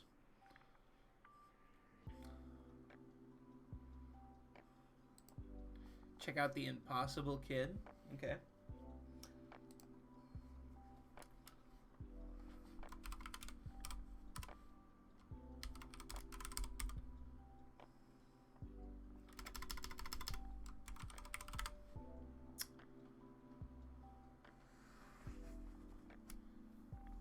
It was so sad when that news dropped. First time I've really experienced like grief for an artist.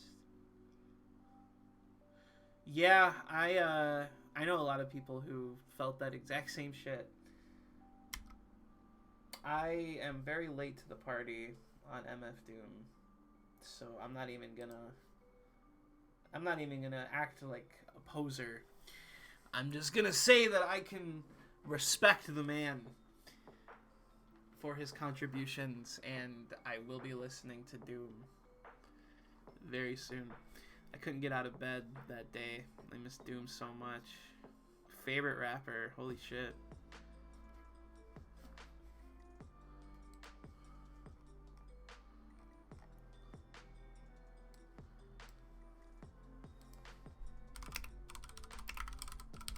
So the only MF Doom song that I have ever actually listened to was his feature on Demon Days, November Has Come.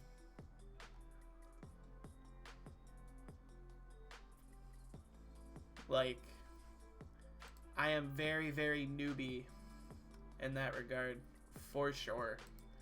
Very, very newbie, but let me send this sketch to the client real quick.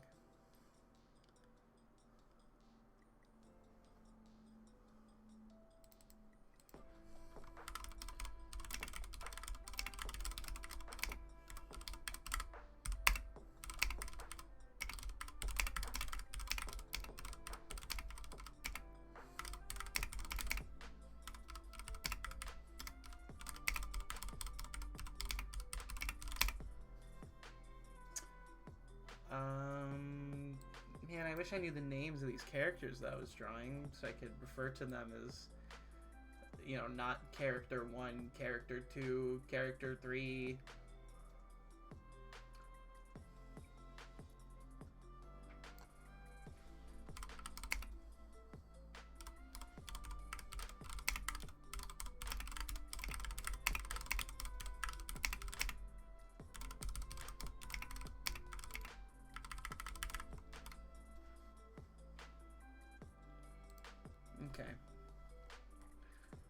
there's another sketch done. Let me catch up on chat here. I feel like he was really every rapper's favorite rapper, as overused as the phrase is now. Super cult favorite. That's the impression that I got, was super cult favorite. Benzie Box is my first song I listened to by him. MF Doom was so good, man. He sampled classic, like Fantastic Four, Justice League cartoon sound bites. That's awesome.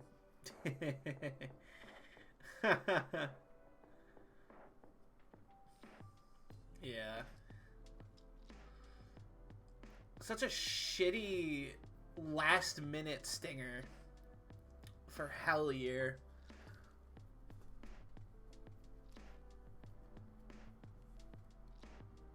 Unbelievable. Like, truly, actually unbelievable.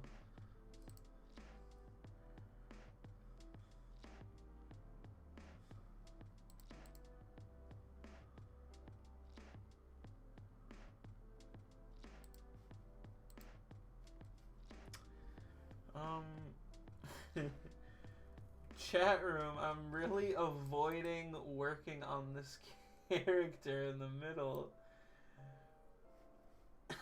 Fuck.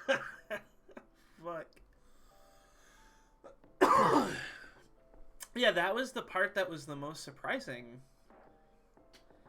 Was how long it had taken for the news to come out. Which I guess, I mean, I don't know. I didn't really look into it all that much, so maybe that was like a out of respect kind of thing. But yeah, that was absolutely brutal.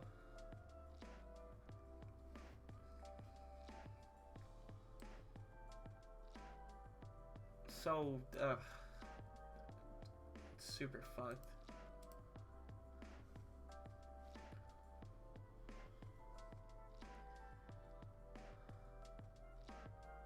I think they probably just wanted some breathing room for the family and for his partner. Doom was always a low-key kind of person anyways. Yeah, that makes sense. No reason for the world to know as soon as shit happens. I think my perception is just kind of scuffed because of fucking dude, this is not necessarily a comparison I'm trying to make for context. This is more of a personal comparison. Do you remember how publicized like Michael Jackson's death was, to the point where there were fucking choppers live circling the house, right, as shit was happening? That was a really weird moment for me because I was watching on TV. I was, obviously younger at the time, but that was so. I'm not even like a Michael Jackson fan. It's not so much the death of the artist. It's just what happened afterwards. That it kind of set up this like not an expected or like an expectation or like a precedent, but it's sort of like involuntarily weird feeling to not immediately hear about an artist's or celebrity's death, I guess. Not something that I'm directly like, I'm mad I didn't know that MF Doom died on Halloween and we found out months later. No, it was just, I'm shocked that it took so long for it to happen, for the news to come out. It really was this like exceedingly public affair. Yeah. I maybe if it didn't set a direct personal precedent, it set like a societal precedent. When it shouldn't have. Michael Jackson was always the exception because he was just so unbelievably popular. Like, of course that was going to happen when he died. Or maybe it was just so unexpected that the amount of publicity was like the jerk reaction. I don't know, man. Having a very extreme public presence is just very weird to me. I talk about this with friends all the time. It's like I want, and I have, to build a community. I don't want to say a fan base. I want to like a community. I like streaming because I can build and talk with that community without feeling like I'm like this on a pedestal, center of attention kind of figure, because that idea in itself is very scary to me. Oh, we're getting into some shit now. We're getting into some deep thought, deep emotional Tyler thought. Yeah, that idea horrifies me, of being that famous, that's what happens when you die. The choppers circle your house, and your doctor gets accused of killing you. And in Jackson's case, and in like Tupac's case, fuck, just kidding, they didn't die. They're still alive, living on a private island somewhere, whatever the conspiracy theory is. I don't know. I would like to... it's such a... It's almost like a monkey's paw. You wish to be famous, and then it curls, and then you're that famous. I want to have enough reach to where things that I do and things that I make and things that I put out inspire people to do the same, but I don't want to ever reach like celebrity status. That's just so scary to me. And like, it's so not easy, but having that happen to you as an internet content creator nowadays is so much easier than it was before. I mean, fuck. One of the most uncomfortable things that I've seen is like the Minecraft YouTuber fandom.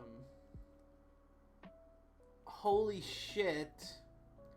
Those poor fucking streamers. Well, you know, assuming that they're all good people, I don't know. But I just I don't want gore fan art drawn of me. Let's put it that way. Let's just the like the hyper obsessive sort of stan culture kind of thing is just so frightening. Like, truly.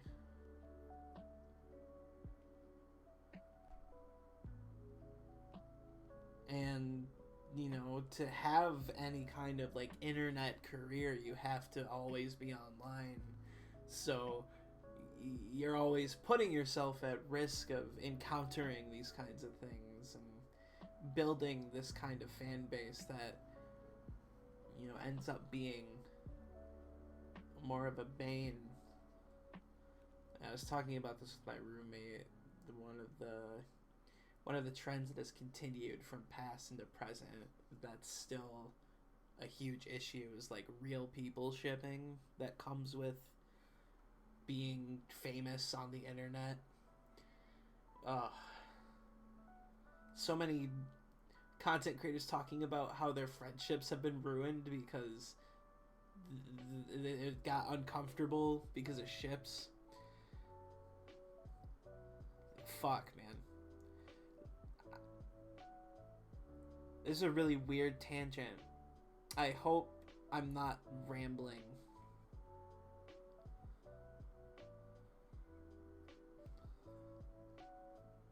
hope I'm kind of making sense with how I feel about this. Yeah, IRL shipping is super weird. Super, super weird. Like with Star and Germa. I didn't even know that was a thing, and now I'm hearing it, and I'm like, really?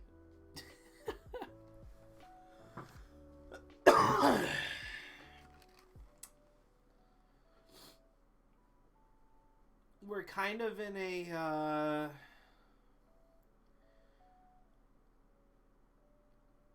we grew up with it. I think we're still kind of in, like, the formative period for how content creators, specifically on the internet, and fans react, and what that relationship is supposed to be.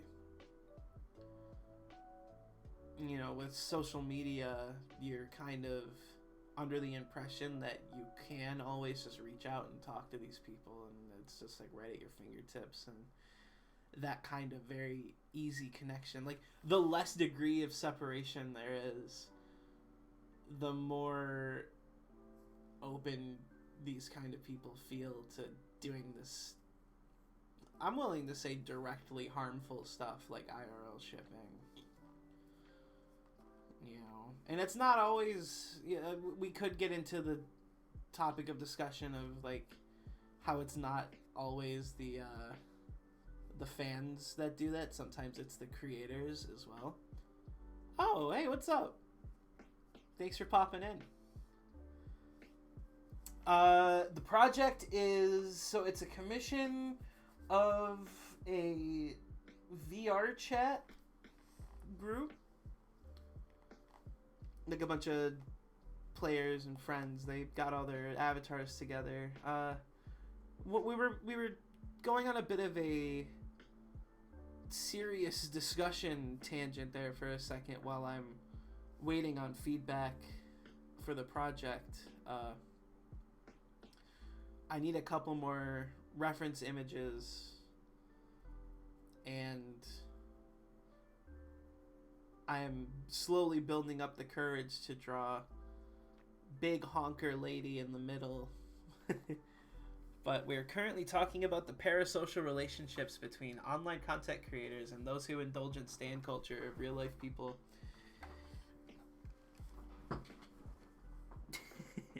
And how terrifying it is.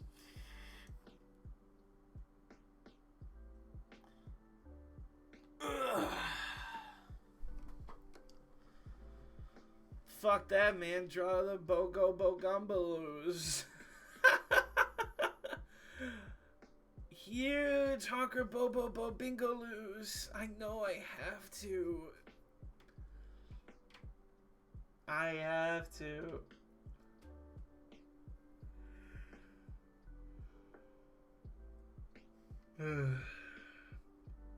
Yeah. I guess it's time. There's literally no excuse for me not to. I don't have to wait on anything for this character. I have the full reference image right here. I have it. I just have to draw it.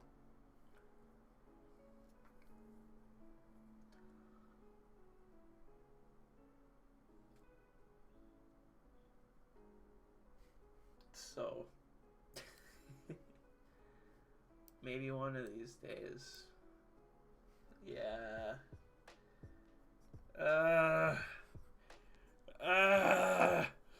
Drawing. Fuck. I'm also starting to get a bit drowsy because I haven't eaten. I need to figure out what I want to do for dinner.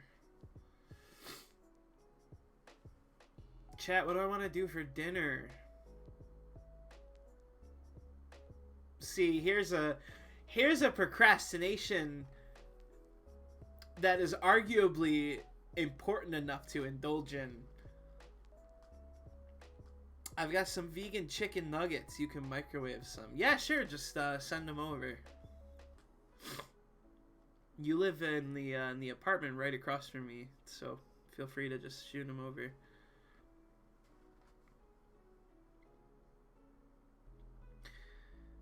I can't just live off of those vegan sodas. I gotta eat something. The streamer house. Yo, let's start a streamer house. You, me,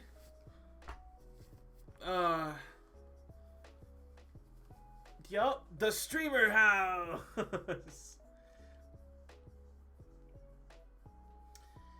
God, I can't believe back in the day I wanted to do that. Talking to friends in high school. Like, yeah, we're gonna, once we graduate high school, let's get our own place and just make shit and make content in there. We have to, we all just pitch in and work together. We all got paid jobs. We can live our dreams. I am now thousands of dollars in debt because of college. We did not do the streamer house. Two schlubs who barely get more than 5 years of stream dedicating a house for it. It's part of the dream. You gotta risk it all to live the dream. That's what it is.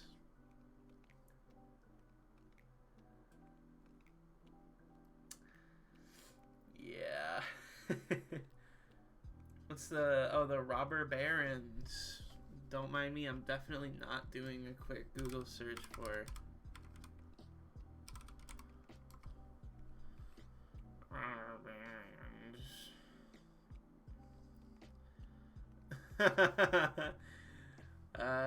derogatory term of social criticism originally applied to certain wealthy and powerful 19th century American businessmen.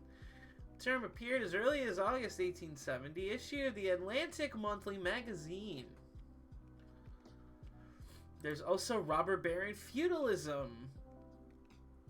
A robber baron, or robber knight, was an unscrupulous feudal landowner who, protected by his fiefs? Legal status, imposed high taxes and tolls out of keeping with the norm without authorization by some higher authority. Some resorted to actual banditry. Fief. Oh, yeah, you got it right. F-E-E-F. It sounds like feet, but you put an extra little line on top of the T. Fuck. I gotta draw these... I gotta draw tits. Tyler, suck it up. You gotta draw it. You got paid. Draw the tits. Okay.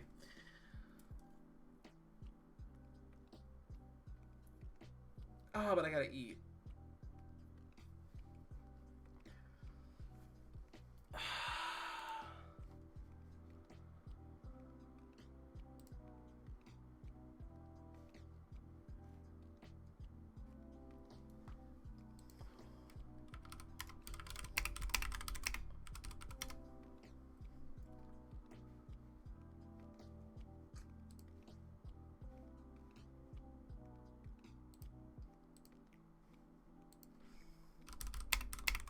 Okay. Fine. Fuck. Tyler, the sooner... Okay, here's the goal. I'm gonna just draw it. I can draw it, and then I can end the stream and go eat dinner. That's the plan. So, this is an interesting angle.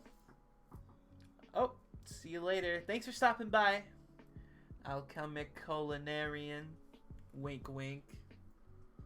Looking forward to playing Monster Hunter tomorrow.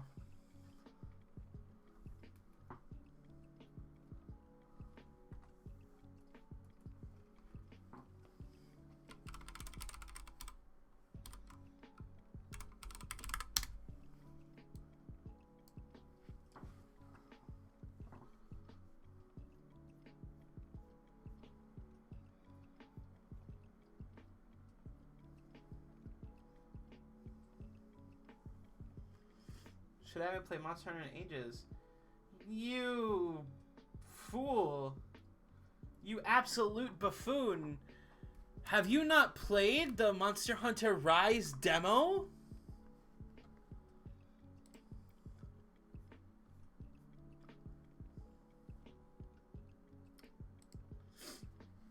Thanks, Nightbot. I am kind of weird and want my art on a hoodie. I should get that there. Thank you, Nightbot. Steven.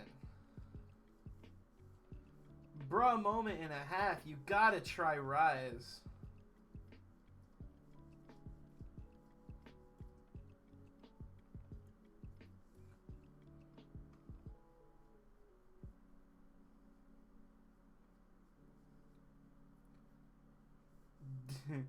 That's a good way to put it. It is... Rise is the tippity-toppitiest of tiers.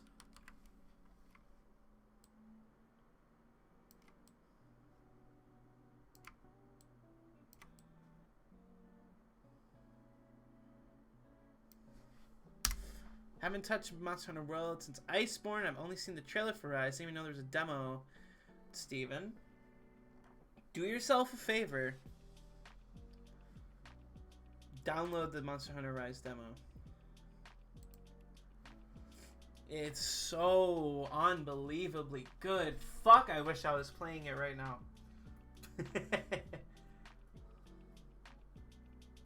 But sadly, I must draw tits for money. Oh, how cruel.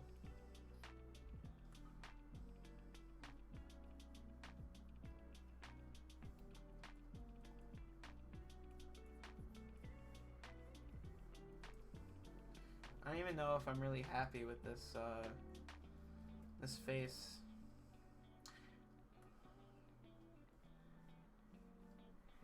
Actually, I don't think the neck would be at this angle.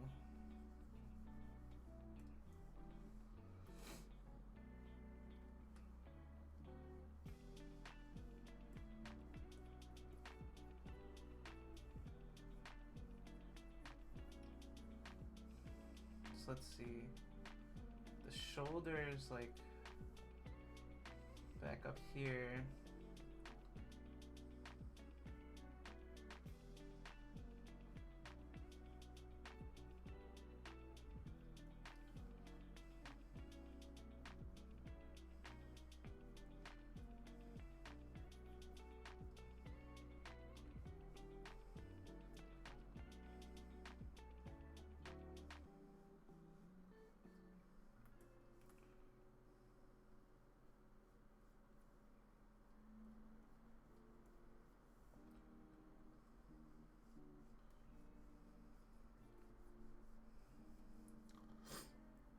Yeah, demo's free. Steven, do you have a Nintendo Switch?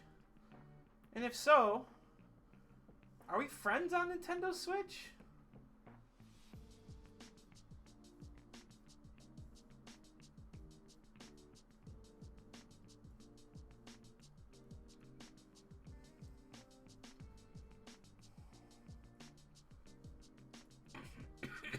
Like, I could have swore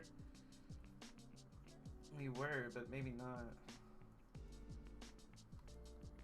I do not have a Switch. Steven, I have some bad news.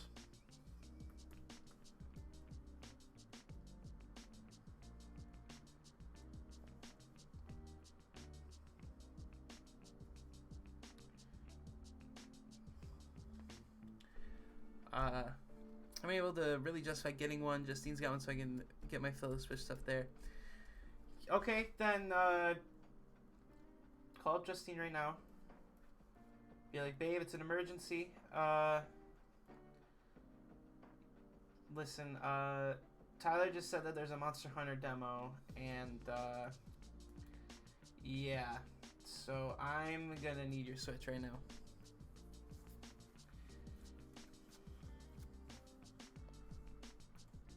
Is it like Monster Hunter World all over again?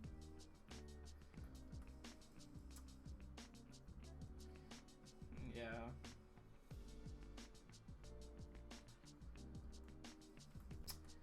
But yeah, I'm a Monster Hunter fanboy, so I'm biased, but yeah, I genuinely think that, maybe I need this sword dog to beat up Big Dragon thing. Well, fuck yeah.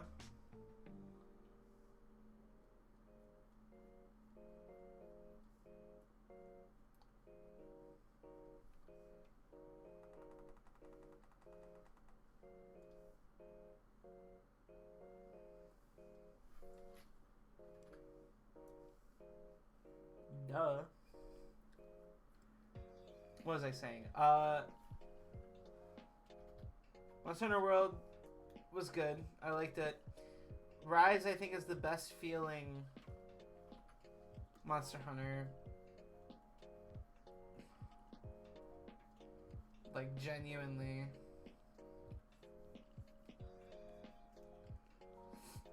You know, Dak and I, we've had this conversation before, but I think it is going to be the best one.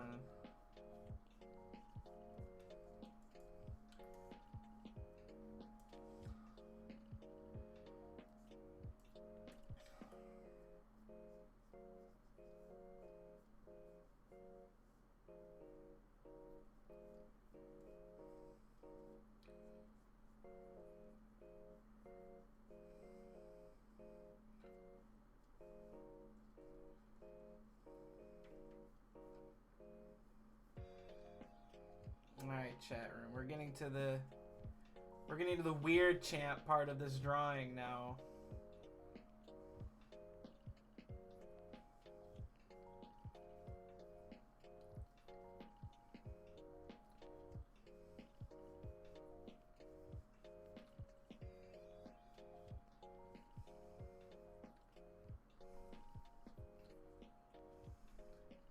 We're getting to the slightly weird chant part of the drawing.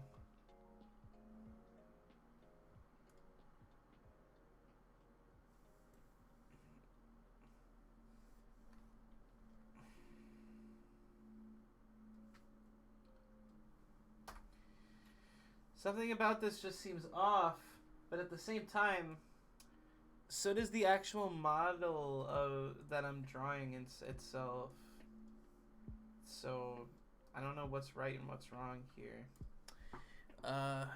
Said I got hooked back into Destiny like an insane person. Yeah, that's a good way to explain it.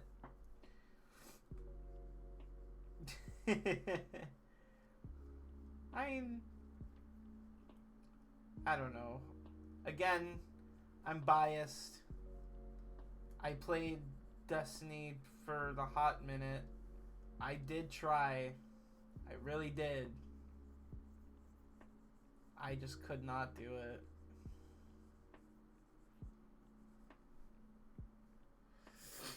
Thinking I'll buy some cereal this grocery ship. What kind though?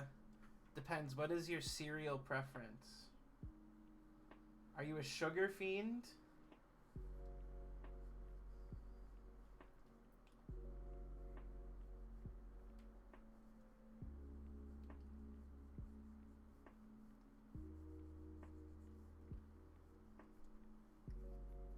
Fruit Loops are my go-to.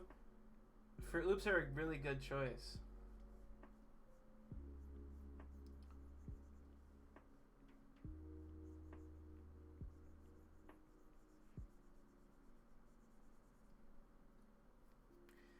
I'm throwing you these underhand softballs so you can knock them out with your own commentary, Mr. Streamer Man. This is where you say your cereal faves for the content. Well, I don't want to get canceled. You're setting me up to get canceled.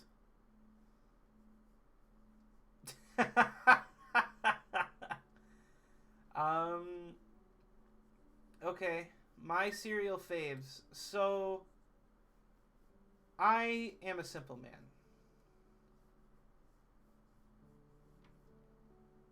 I'm a very simple man.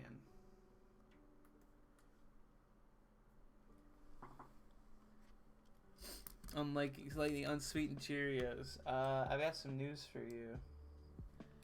I do kind of like unsweetened Cheerios.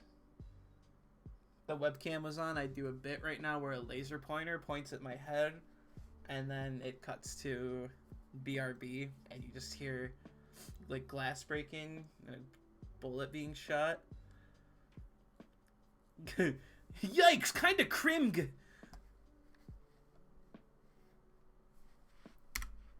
Okay, so I am a fucking off-brand fiend when it comes to cereal. Obviously the actual brand stuff is good, but you just get more for practically the same taste if you buy the off-brand shit. You know, where I do my grocery shopping, they have big bags of rip-off cereal, like huge fucking bags. They're like 2 for $7. Yeah, the cereal bags. Or I can buy a box of Cinnamon Toast Crunch. It'll be gone in 2 days. Or the bag that'll last me 2 weeks. Cinnamon Toast Crunch, though, is one of my favorites. S'mores cereal, also fucking pog as hell. I like Cheerios. I like unsweetened Cheerios. Frosted Flakes.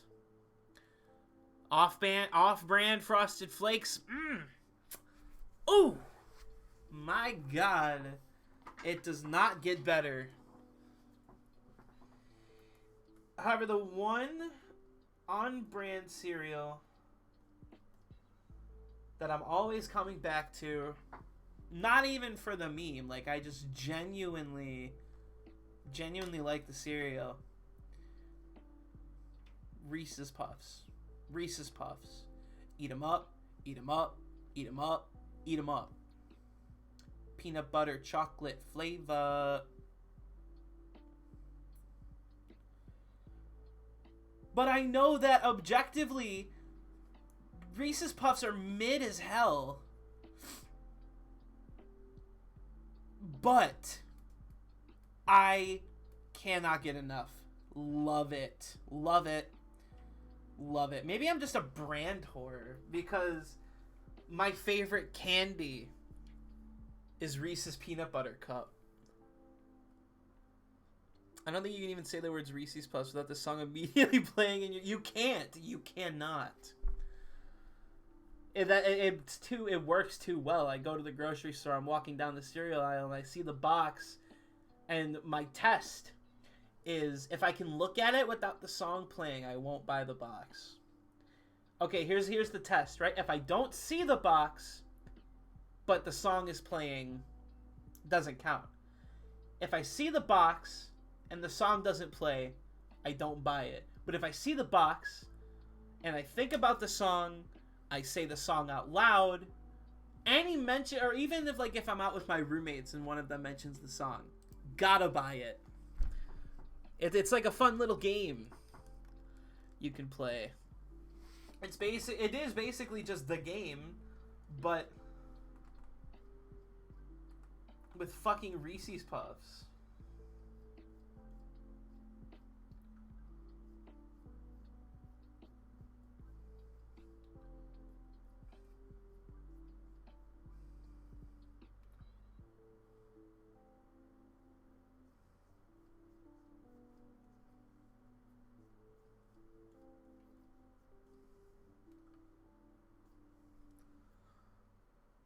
It's like Cognito Hazard, man.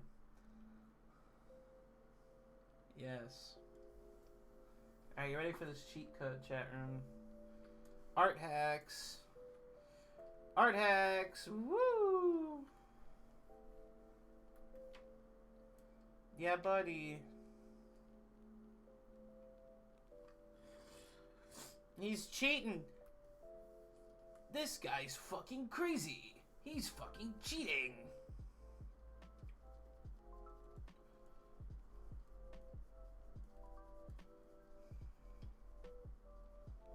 This guy is fucking crazy. I think having her hands up in the air with a big smile and her eyes closed. Okay.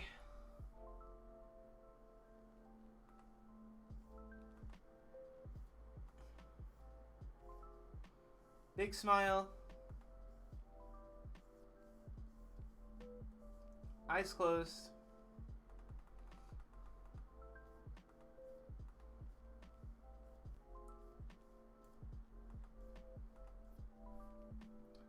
This character's got some lips though.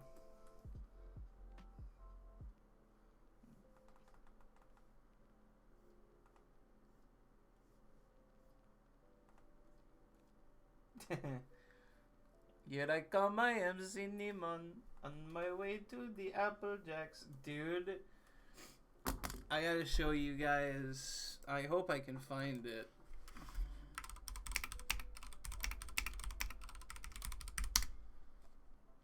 Yes. Oh, well, it's popular. That okay. I thought it maybe was not, but alright, gotta pause the music for a second. This is important. This video, the first time me and my friends found it, we were in his basement. I don't even remember what we were looking up, but we found it and we pissed ourselves. We laughed so hard. It's not even funny. It's just... Hi guys, this is video.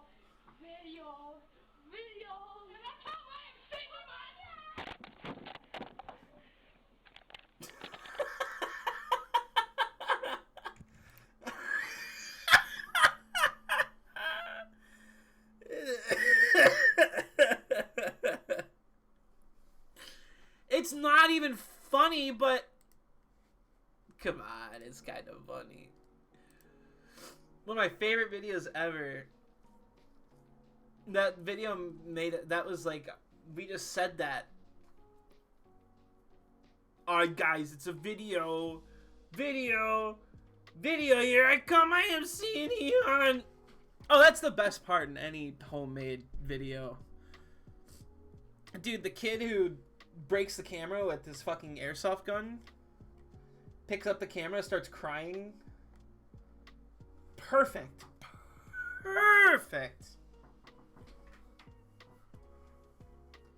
I think the problem is I need to make this hair spike a little less prominent. Perfect moment.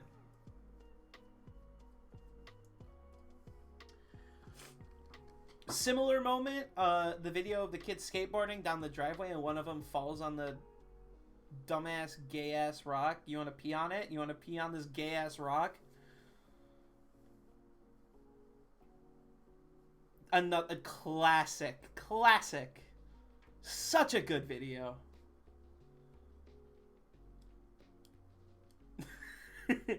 Dumbass gay ass rocks. Dude, just that's part of therapy.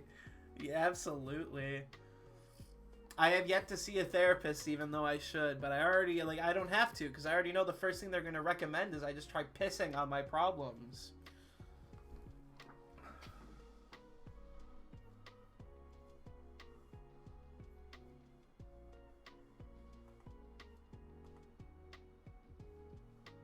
Dog therapist.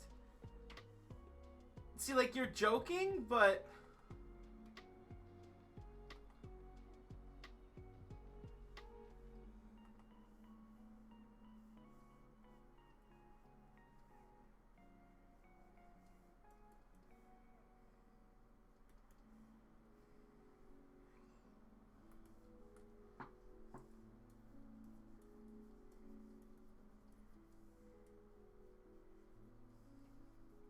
I'd see dog therapist.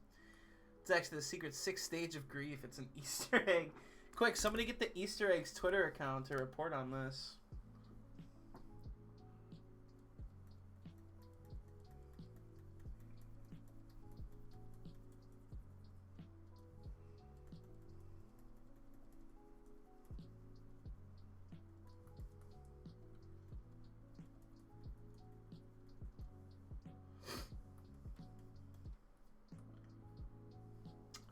I found an old cheat codes website. Let me find the link. Dude. You guys remember the cheat codes and Easter egg booklets from the Scholastic book fairs, or is that too easy of a target nowadays?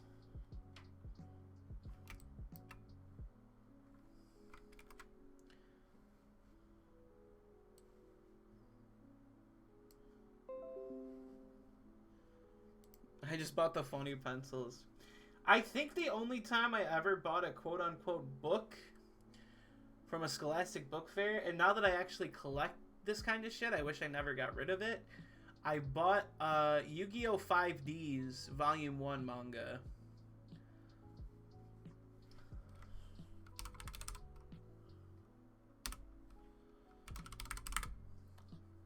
In the Book of World Records, yeah.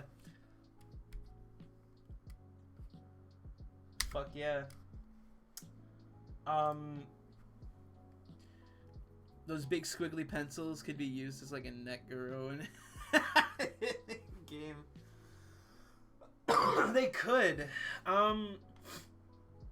What kind of weird shit? There was some stuff I just found recently. Well, not recently, but last time I was at my mom's place, I still had a lot of my book fair shit. And like the thunder, the noisemaker, the rain noisemaker.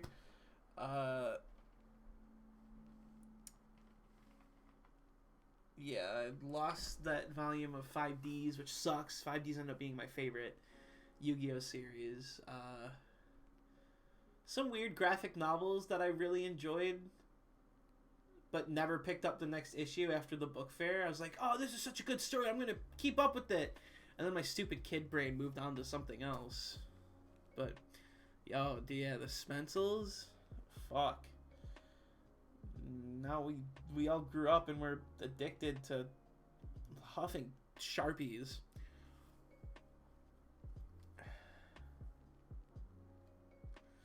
Yeah, normally I couldn't convince my parents to give me money for the book fair except for that one special time. So I would use my lunch money that my parents would give me at the start of the week to go put in my account. I would use that. I'd save it, and I'd buy like a couple of cool looking erasers or something, and then I just wouldn't eat lunch. Well, actually, Steven, the first name is fine, it already happened. So, do you remember at our elementary school, which I almost dropped the name of, which would have been an actual dox, if you didn't have lunch money in your... Well, did you ever do school lunches, or were you always lunch from home? I was... My parents never wanted to make me lunches, so I was always... I was always school lunch. I was a lunchbox kid forever. I was 100% school lunch all the time. So at our elementary school, if you didn't have money in your lunch account to get lunch, they would give you the legendary... I still make them to this day because I ate them so often, probably more sad now that I think about it, that I never had money in my account for lunch, but the perfectly crafted cheese sandwich. You got white bread, you got Kraft American single, and another slice of white bread. And that's the whole lunch. Oh my god. That shit, amazing. The cheese sandwich. I'm not joking when I say I still make them. I will buy a pack of American singles and some dollar store bread and just slap that shit together. Put a little like spicy mustard on it. Then it wouldn't be a cheese sandwich anymore. It'd be a cheese sandwich with spicy mustard. That's the whole idea, is that you can't put any care into it. Bro, I got cheese sandwiches sometimes where the plastic was still on it. Sometimes they serve it to you with the shell, and you just gotta eat the shell. With no care, it's depression meal. Exactly. Bandcamp grilled cheeses? Oh. I was just reminiscing about the specific, actual god tier school items with my roommates the other day.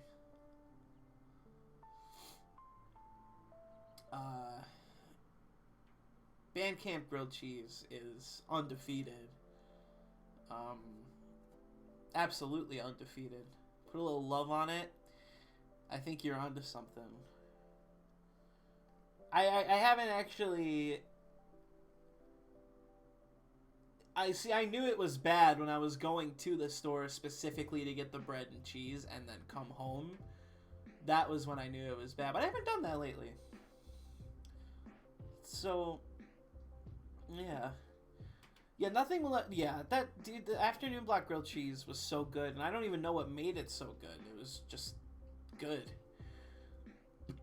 The strangest thing of all... The item...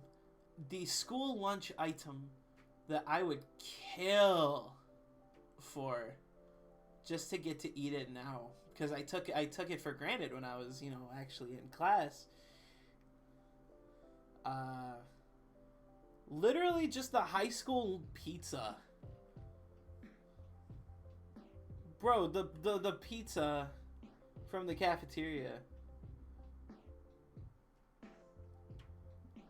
Literally, like, the most bland ass, like, the dough is fluffy, but there's no substance to it. At the same time that it's big and moist, it's also dry and hard. The cheese is just fucking nothing. The sauce, what sauce? The pepperoni is like Chuck E. Cheese shit. But, get a little tortilla and sauce and shred some cheese on it? Bro, I'm glad we both indulge in the high culture treat that is the cheese roll-up. So good. Oh, I'll have to try it with red pepper flakes next time. Dude, the cafeteria cookies? The fucking Ugh. Dude, you're gonna make me start crying right now. I'm gonna start crying right now. Those fucking cookies were so good. Literally always perfect. I had never gotten a cookie that was bad. Never got a cookie that was bad. Ever, ever, ever, never, ever. There's no comparison. There's no kind of cookie that hits the same way. That never met a cookie I didn't like.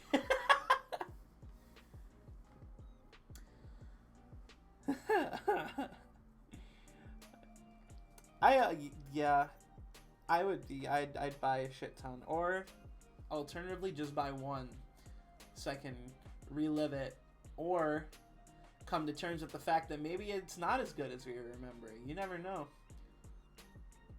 Hey! Oh, I misread your message. I was about to say, how do you know I live right next to Insomnia Cookies? Lo and behold, you're asking if we have Insomnia Cookies. But yes.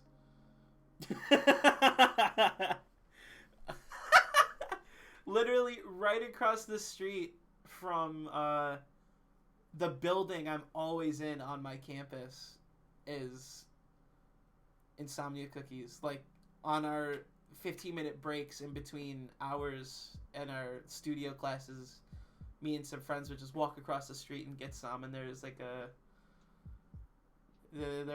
surprisingly, for being an Insomnia Cookies on campus grounds, basically, there is never any kind of wait. So, elementary school hot take, the popcorn was not that good. You're right. That's not a hot take. That is as cold of a take as it can get. Not that good. Insomnia Cookies good as hell. I set up a cookie order thing back in high school where folks would pay me to order them cookies. That's badass. That's some money moves. That's entrepreneur shit.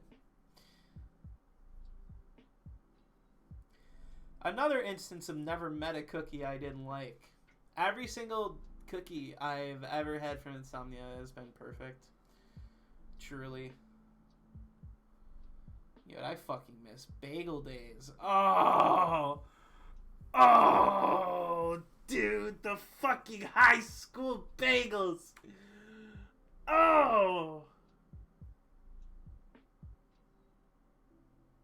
I actually just, like, kind of physically recoiled. I got so stressed out that I can't go get a high school bagel Every Tuesday, bro. Teachers want their cookies just as much as students. That's so good. Were those just Big Apple bagels? Like, could I go find a Big Apple bagel if they're still around and go get those bagels? Am I not shit out of luck?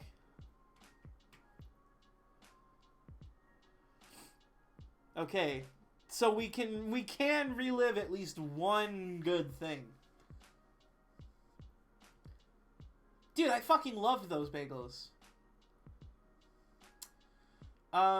Here's my bagel hot take though. If you willingly ate salt bagels on Bagel Day, you're fucking nuts. You're nuts.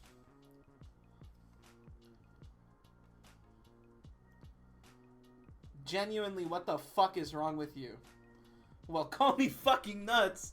Steven, no!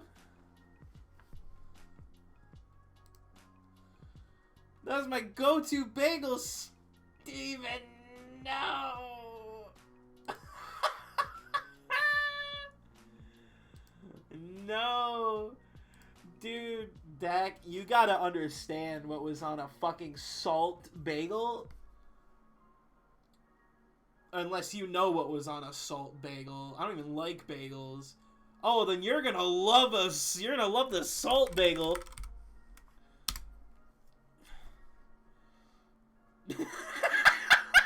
Yup, here's a fucking picture. That's what... You're literally like... It's not even like food. It's like you're forcing dehydration. It's a dehydration stimulant. But yeah, they were even saltier. They were. This is just the basic idea.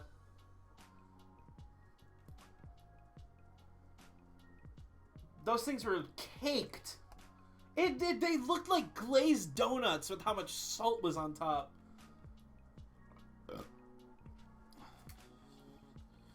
I also love salt, and I did try to eat these a couple of times.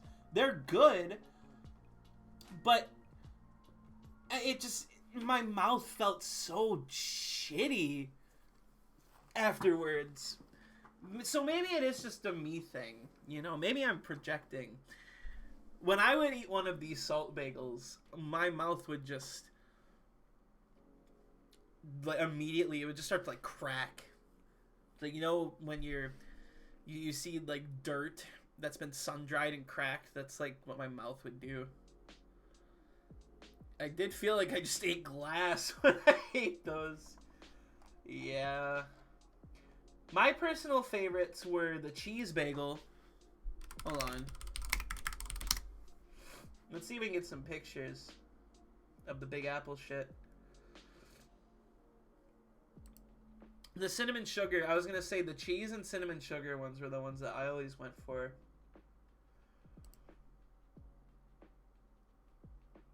Oh. It sucks that we can't just find, like, a Big Apple Bagels kind of, just like specifically the ones that we went to. Modern day bagel go-to though. Oh, is that today's pog? Yep. Interesting. What's today's modern day bagel go-to though? Everything bagel. Scallion cream cheese. Everything bagels are very, very good. I need to branch out and try a new bagel because, oh, I love Tim Hortons to death, but I think they changed what butter they use. Literally, my Tim Hortons order every time used to be, let me just get a cold brew And let me get a plain bagel toasted with butter. That's all I'd ever get. That's all I'd ever get.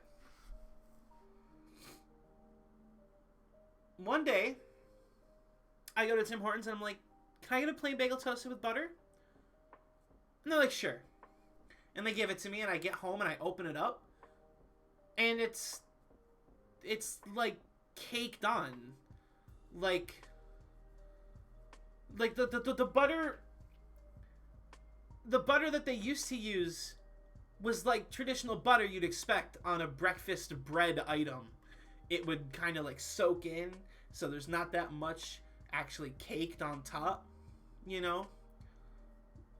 But it made the actual item itself kind of nice and moist. Okay. One day, they gave me cream cheese. Or at least I think it's cream cheese. Because it's just a bunch of white shit that's caked on top of my fucking bagel. And I go to take a bite, and it tastes sour. So I'm like, oh, this is cream cheese. Okay. They just fucked up my bagel. That's fine. Or it could have been sour cream. It just did not taste like butter. I'm like, okay, that's fine. So the next time I go, I'm like, can I get plain bagel toast with butter and cold brew? And they're like, sure thing. I pull up, I grab it, I get home, open it up, same shit. Same mystery cum substance on my bagel. There's a fucking winter bukkake on top of my bagel. Okay. They just fucked up my order again. That's fine. So the next time I go, I am very specifically adamant. I'm like, can I get a plain bagel toasted with butter? Like butter. Like butter. Like butter. Like actually butter, please. Like, sure thing, absolutely. Same shit again. I get home. There's the fucking whatever. I couldn't think of a snappy name for it, but the substance is there on my bagel. Mystery cum on my bagel. Absolutely. And that's when I had the revelation that maybe they have been putting butter on my bagel the whole time. Well, I didn't come to revelation. My roommate did. Shout out to my roommate for being fucking awesome. But she's like, maybe they just changed the butter recipe. And I'm like, whoa. Maybe they changed the butter recipe. Let's Tim Horton butter change? New quality improvements. I am a baker at Tim Hortons.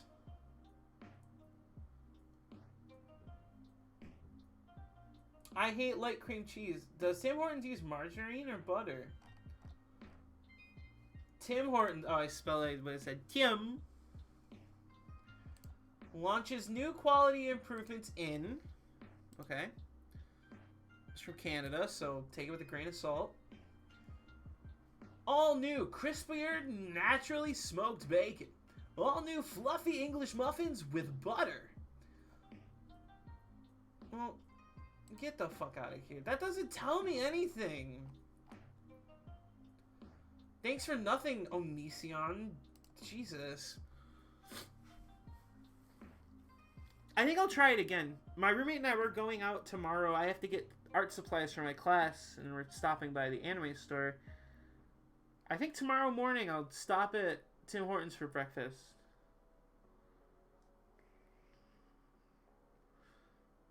Oh, here's the plan.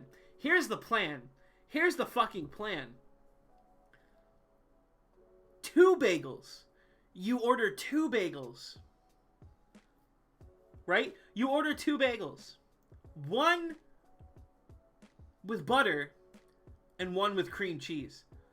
That way you give them a control and an experiment. right? Yes, for one, of course they're gonna fuck up. Yes, for two, and you specifically order different things on each. Now, like, there's no way, right? There's literally no way that they could put Tim Hortons mystery cum straight out of Tim's nozzle onto my bagel. Because one of them's gonna be the Fromunda cheese and one of them's gonna be the butter, right?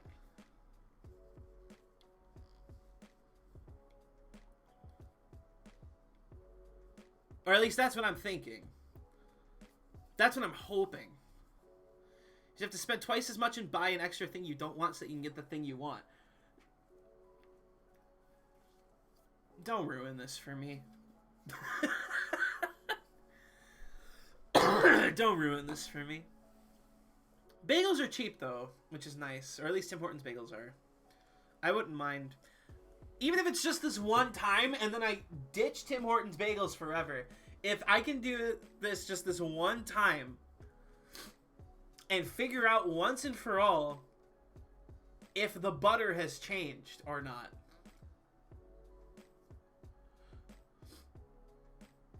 Or I could just buy it for my roommate.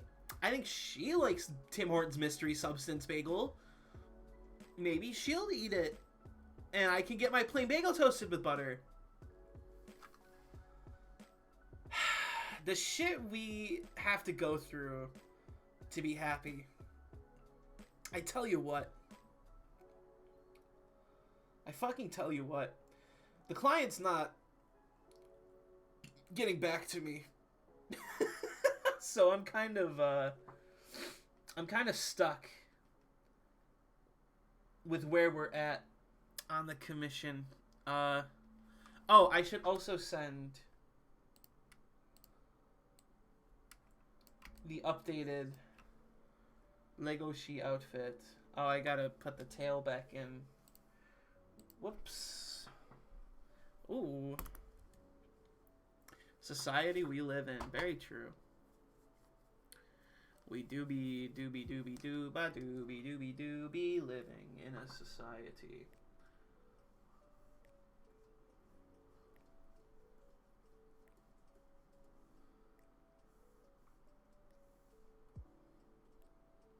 Whoa.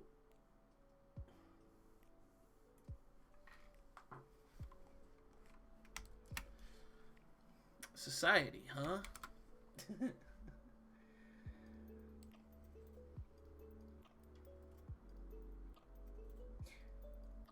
I just want my fucking butter.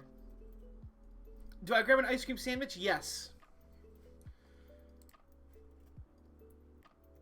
You're really asking the fat white kid if you should grab an ice cream sandwich? I think you know what my answer is going to be.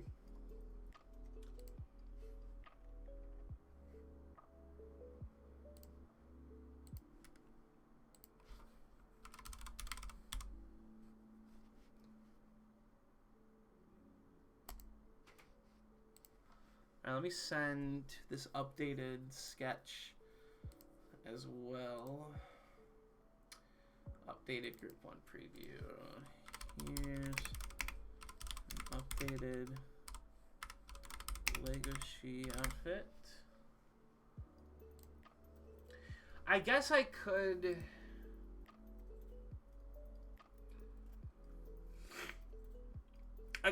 work on the two tiny characters.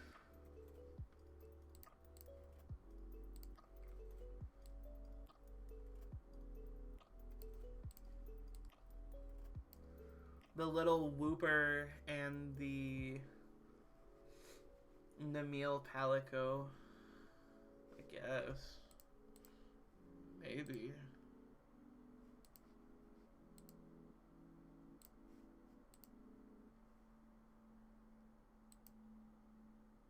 It's not even necessarily that I'm losing steam. I just, with the nature of how this commission has gone so far, I don't want to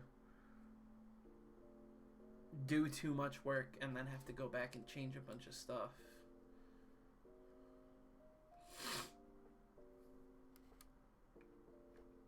And I have to fucking eat still.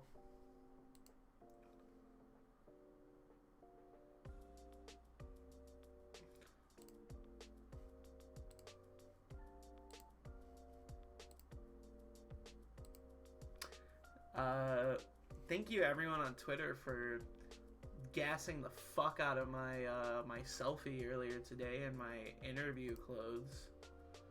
That was cool. That was very cool of you.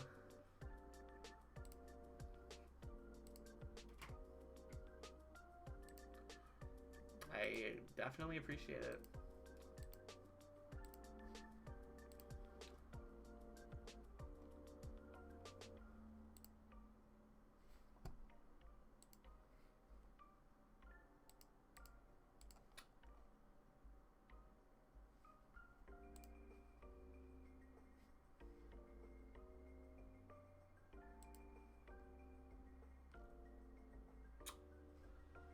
All right. Yeah, I think we'll do that. We'll I'll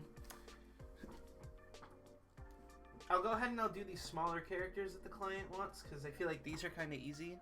It's just a Whooper and a Palico while we wait for feedback on the other sketches here.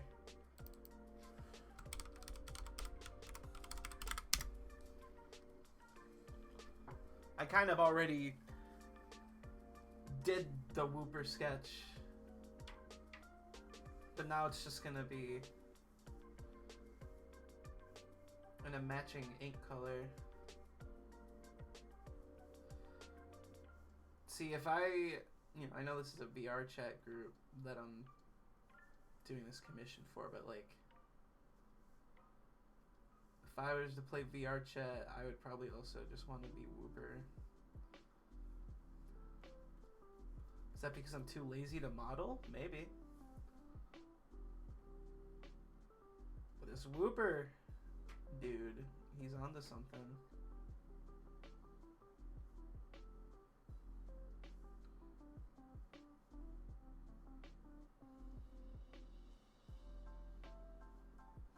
Yeah, buddy. And then Whooper tail. Cool. Look at this cute little man's. Yeah, buddy. Okay. I'm gonna draw Namil Palico. And the most recent change, the person that's this character said he wanted to be pointing a gun at the purple character. I gotta draw a fucking gun? Which character did I make the purple one? There's two purple ones.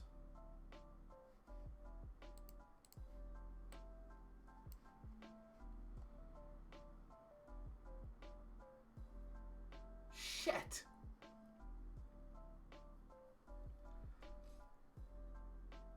At the purple character. God damn it. I really set myself up for failure on this one.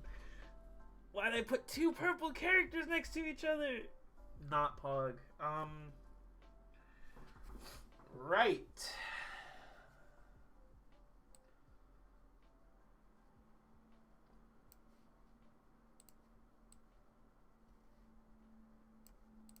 Whooper can go down to 25. And we're still waiting on the other reference too, so...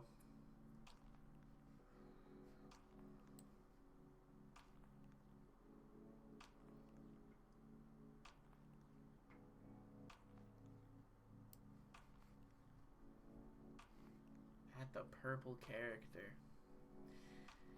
So, the pose... When the initial discussions were being had about the composition, the client said that this person wanted this character in this exact same pose. Okay? So, judging that pose, right? That pose is right down here. And with this pose, said character would be looking this way. Then I'm assuming the purple character who is getting fucking shot by Namil Palico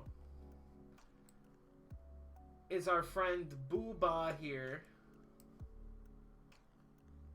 But this character, which is the one with the Ahegao hoodie, whose pose instructions were flipping off the camera, is a more likely candidate to get shot. I didn't really think about the severity of that until it left my mouth. But it's okay. Nobody's perfect. Yeah, so I'm kind of at a loss here.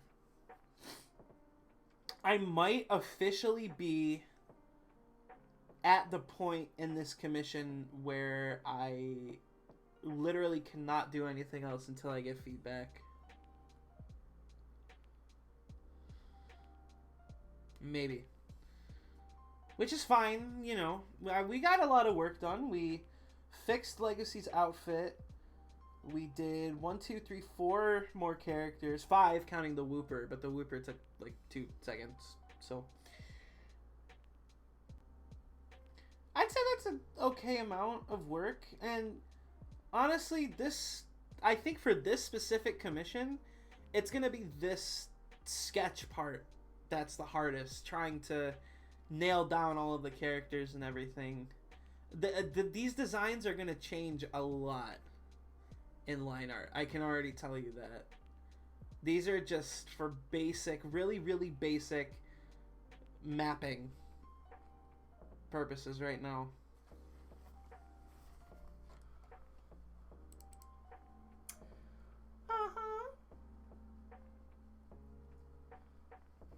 This might actually turn out looking kind of cool. Maybe.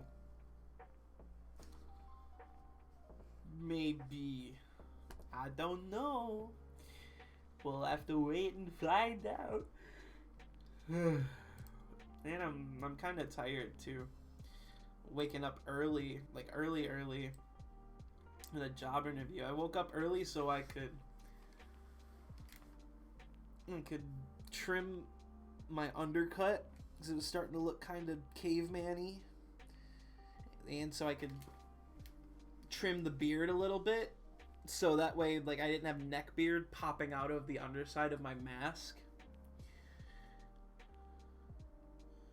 Go to bread above. I gotta eat first. I gotta figure out what I want to do for dinner. Bro, you know what? We were talking about...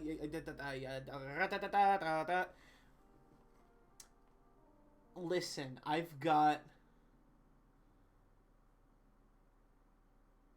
my student loan refund hit my account. And...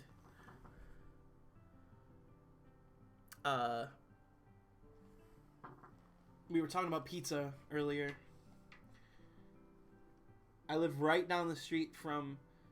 probably one of the best pizza places in Michigan. Mr. Pizza. I think I might get a Mr. Pizza.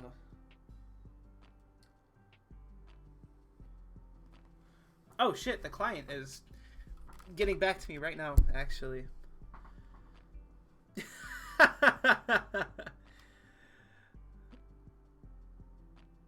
Ooh, that's a good point. I should put Crush Pipe.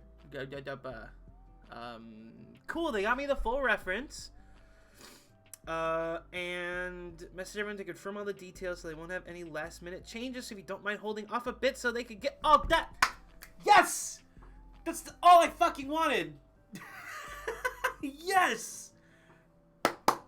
Let's go. Client coming through, baby. Fuck yeah. Let's go. Let's go. Yes!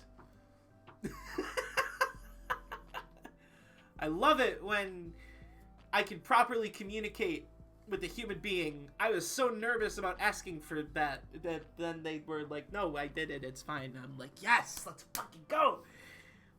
All right. Well, I was given the fucking direct order to hold off, so I'm gonna save this where this is now. Yes, yes. I'm going to... Let's do end of the night thank yous here before we end the stream. First of all, I want to say thank you to everybody for coming to the stream tonight. Had a lot of fun visits, fun stories. I can't wait to VOD this one.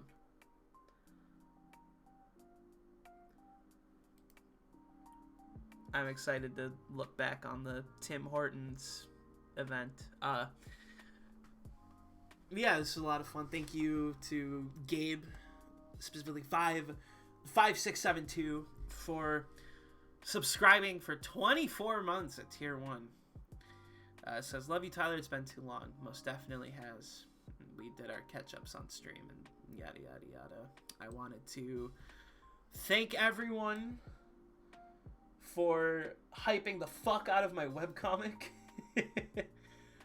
Genuinely, seriously, cannot describe how fucking awesome that feels to have created this thing that I'm, it's very simple in concept and in some places in execution, but it's something that I'm really passionate about. So being able to sort of share that passion with people who care, it's a really nice feeling. So for real, thank you so much, and there's definitely more to come. I'm not planning on stopping this anytime soon. I've got a story I want to tell, and even though it's not anything groundbreaking or maybe even meaningful, it's sitting in my brain, and I want to put it down and put it out. So stay tuned, and thank you to thank you to the one person who actually signed up for the fucking Patreon. Holy shit. God. God, like. I guess I can talk about it on stream here, just so it's out there. Starting with the next chapter,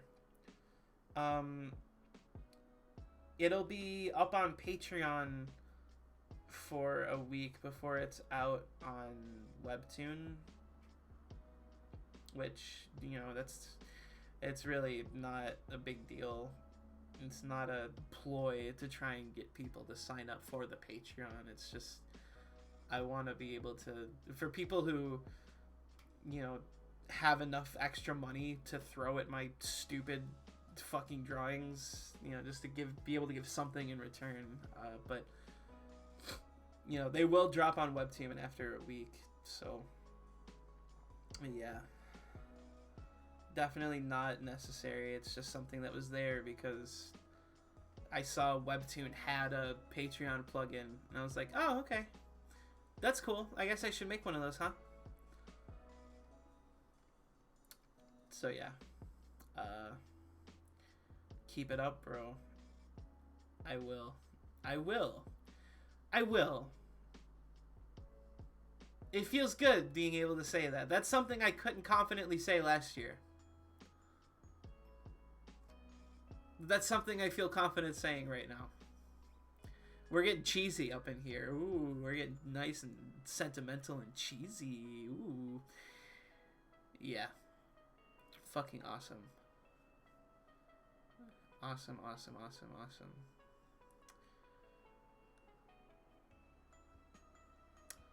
Much love to you too, buddy. Thank you so much. That means a lot. I'm trying to think of if there's anything else I wanted to mention.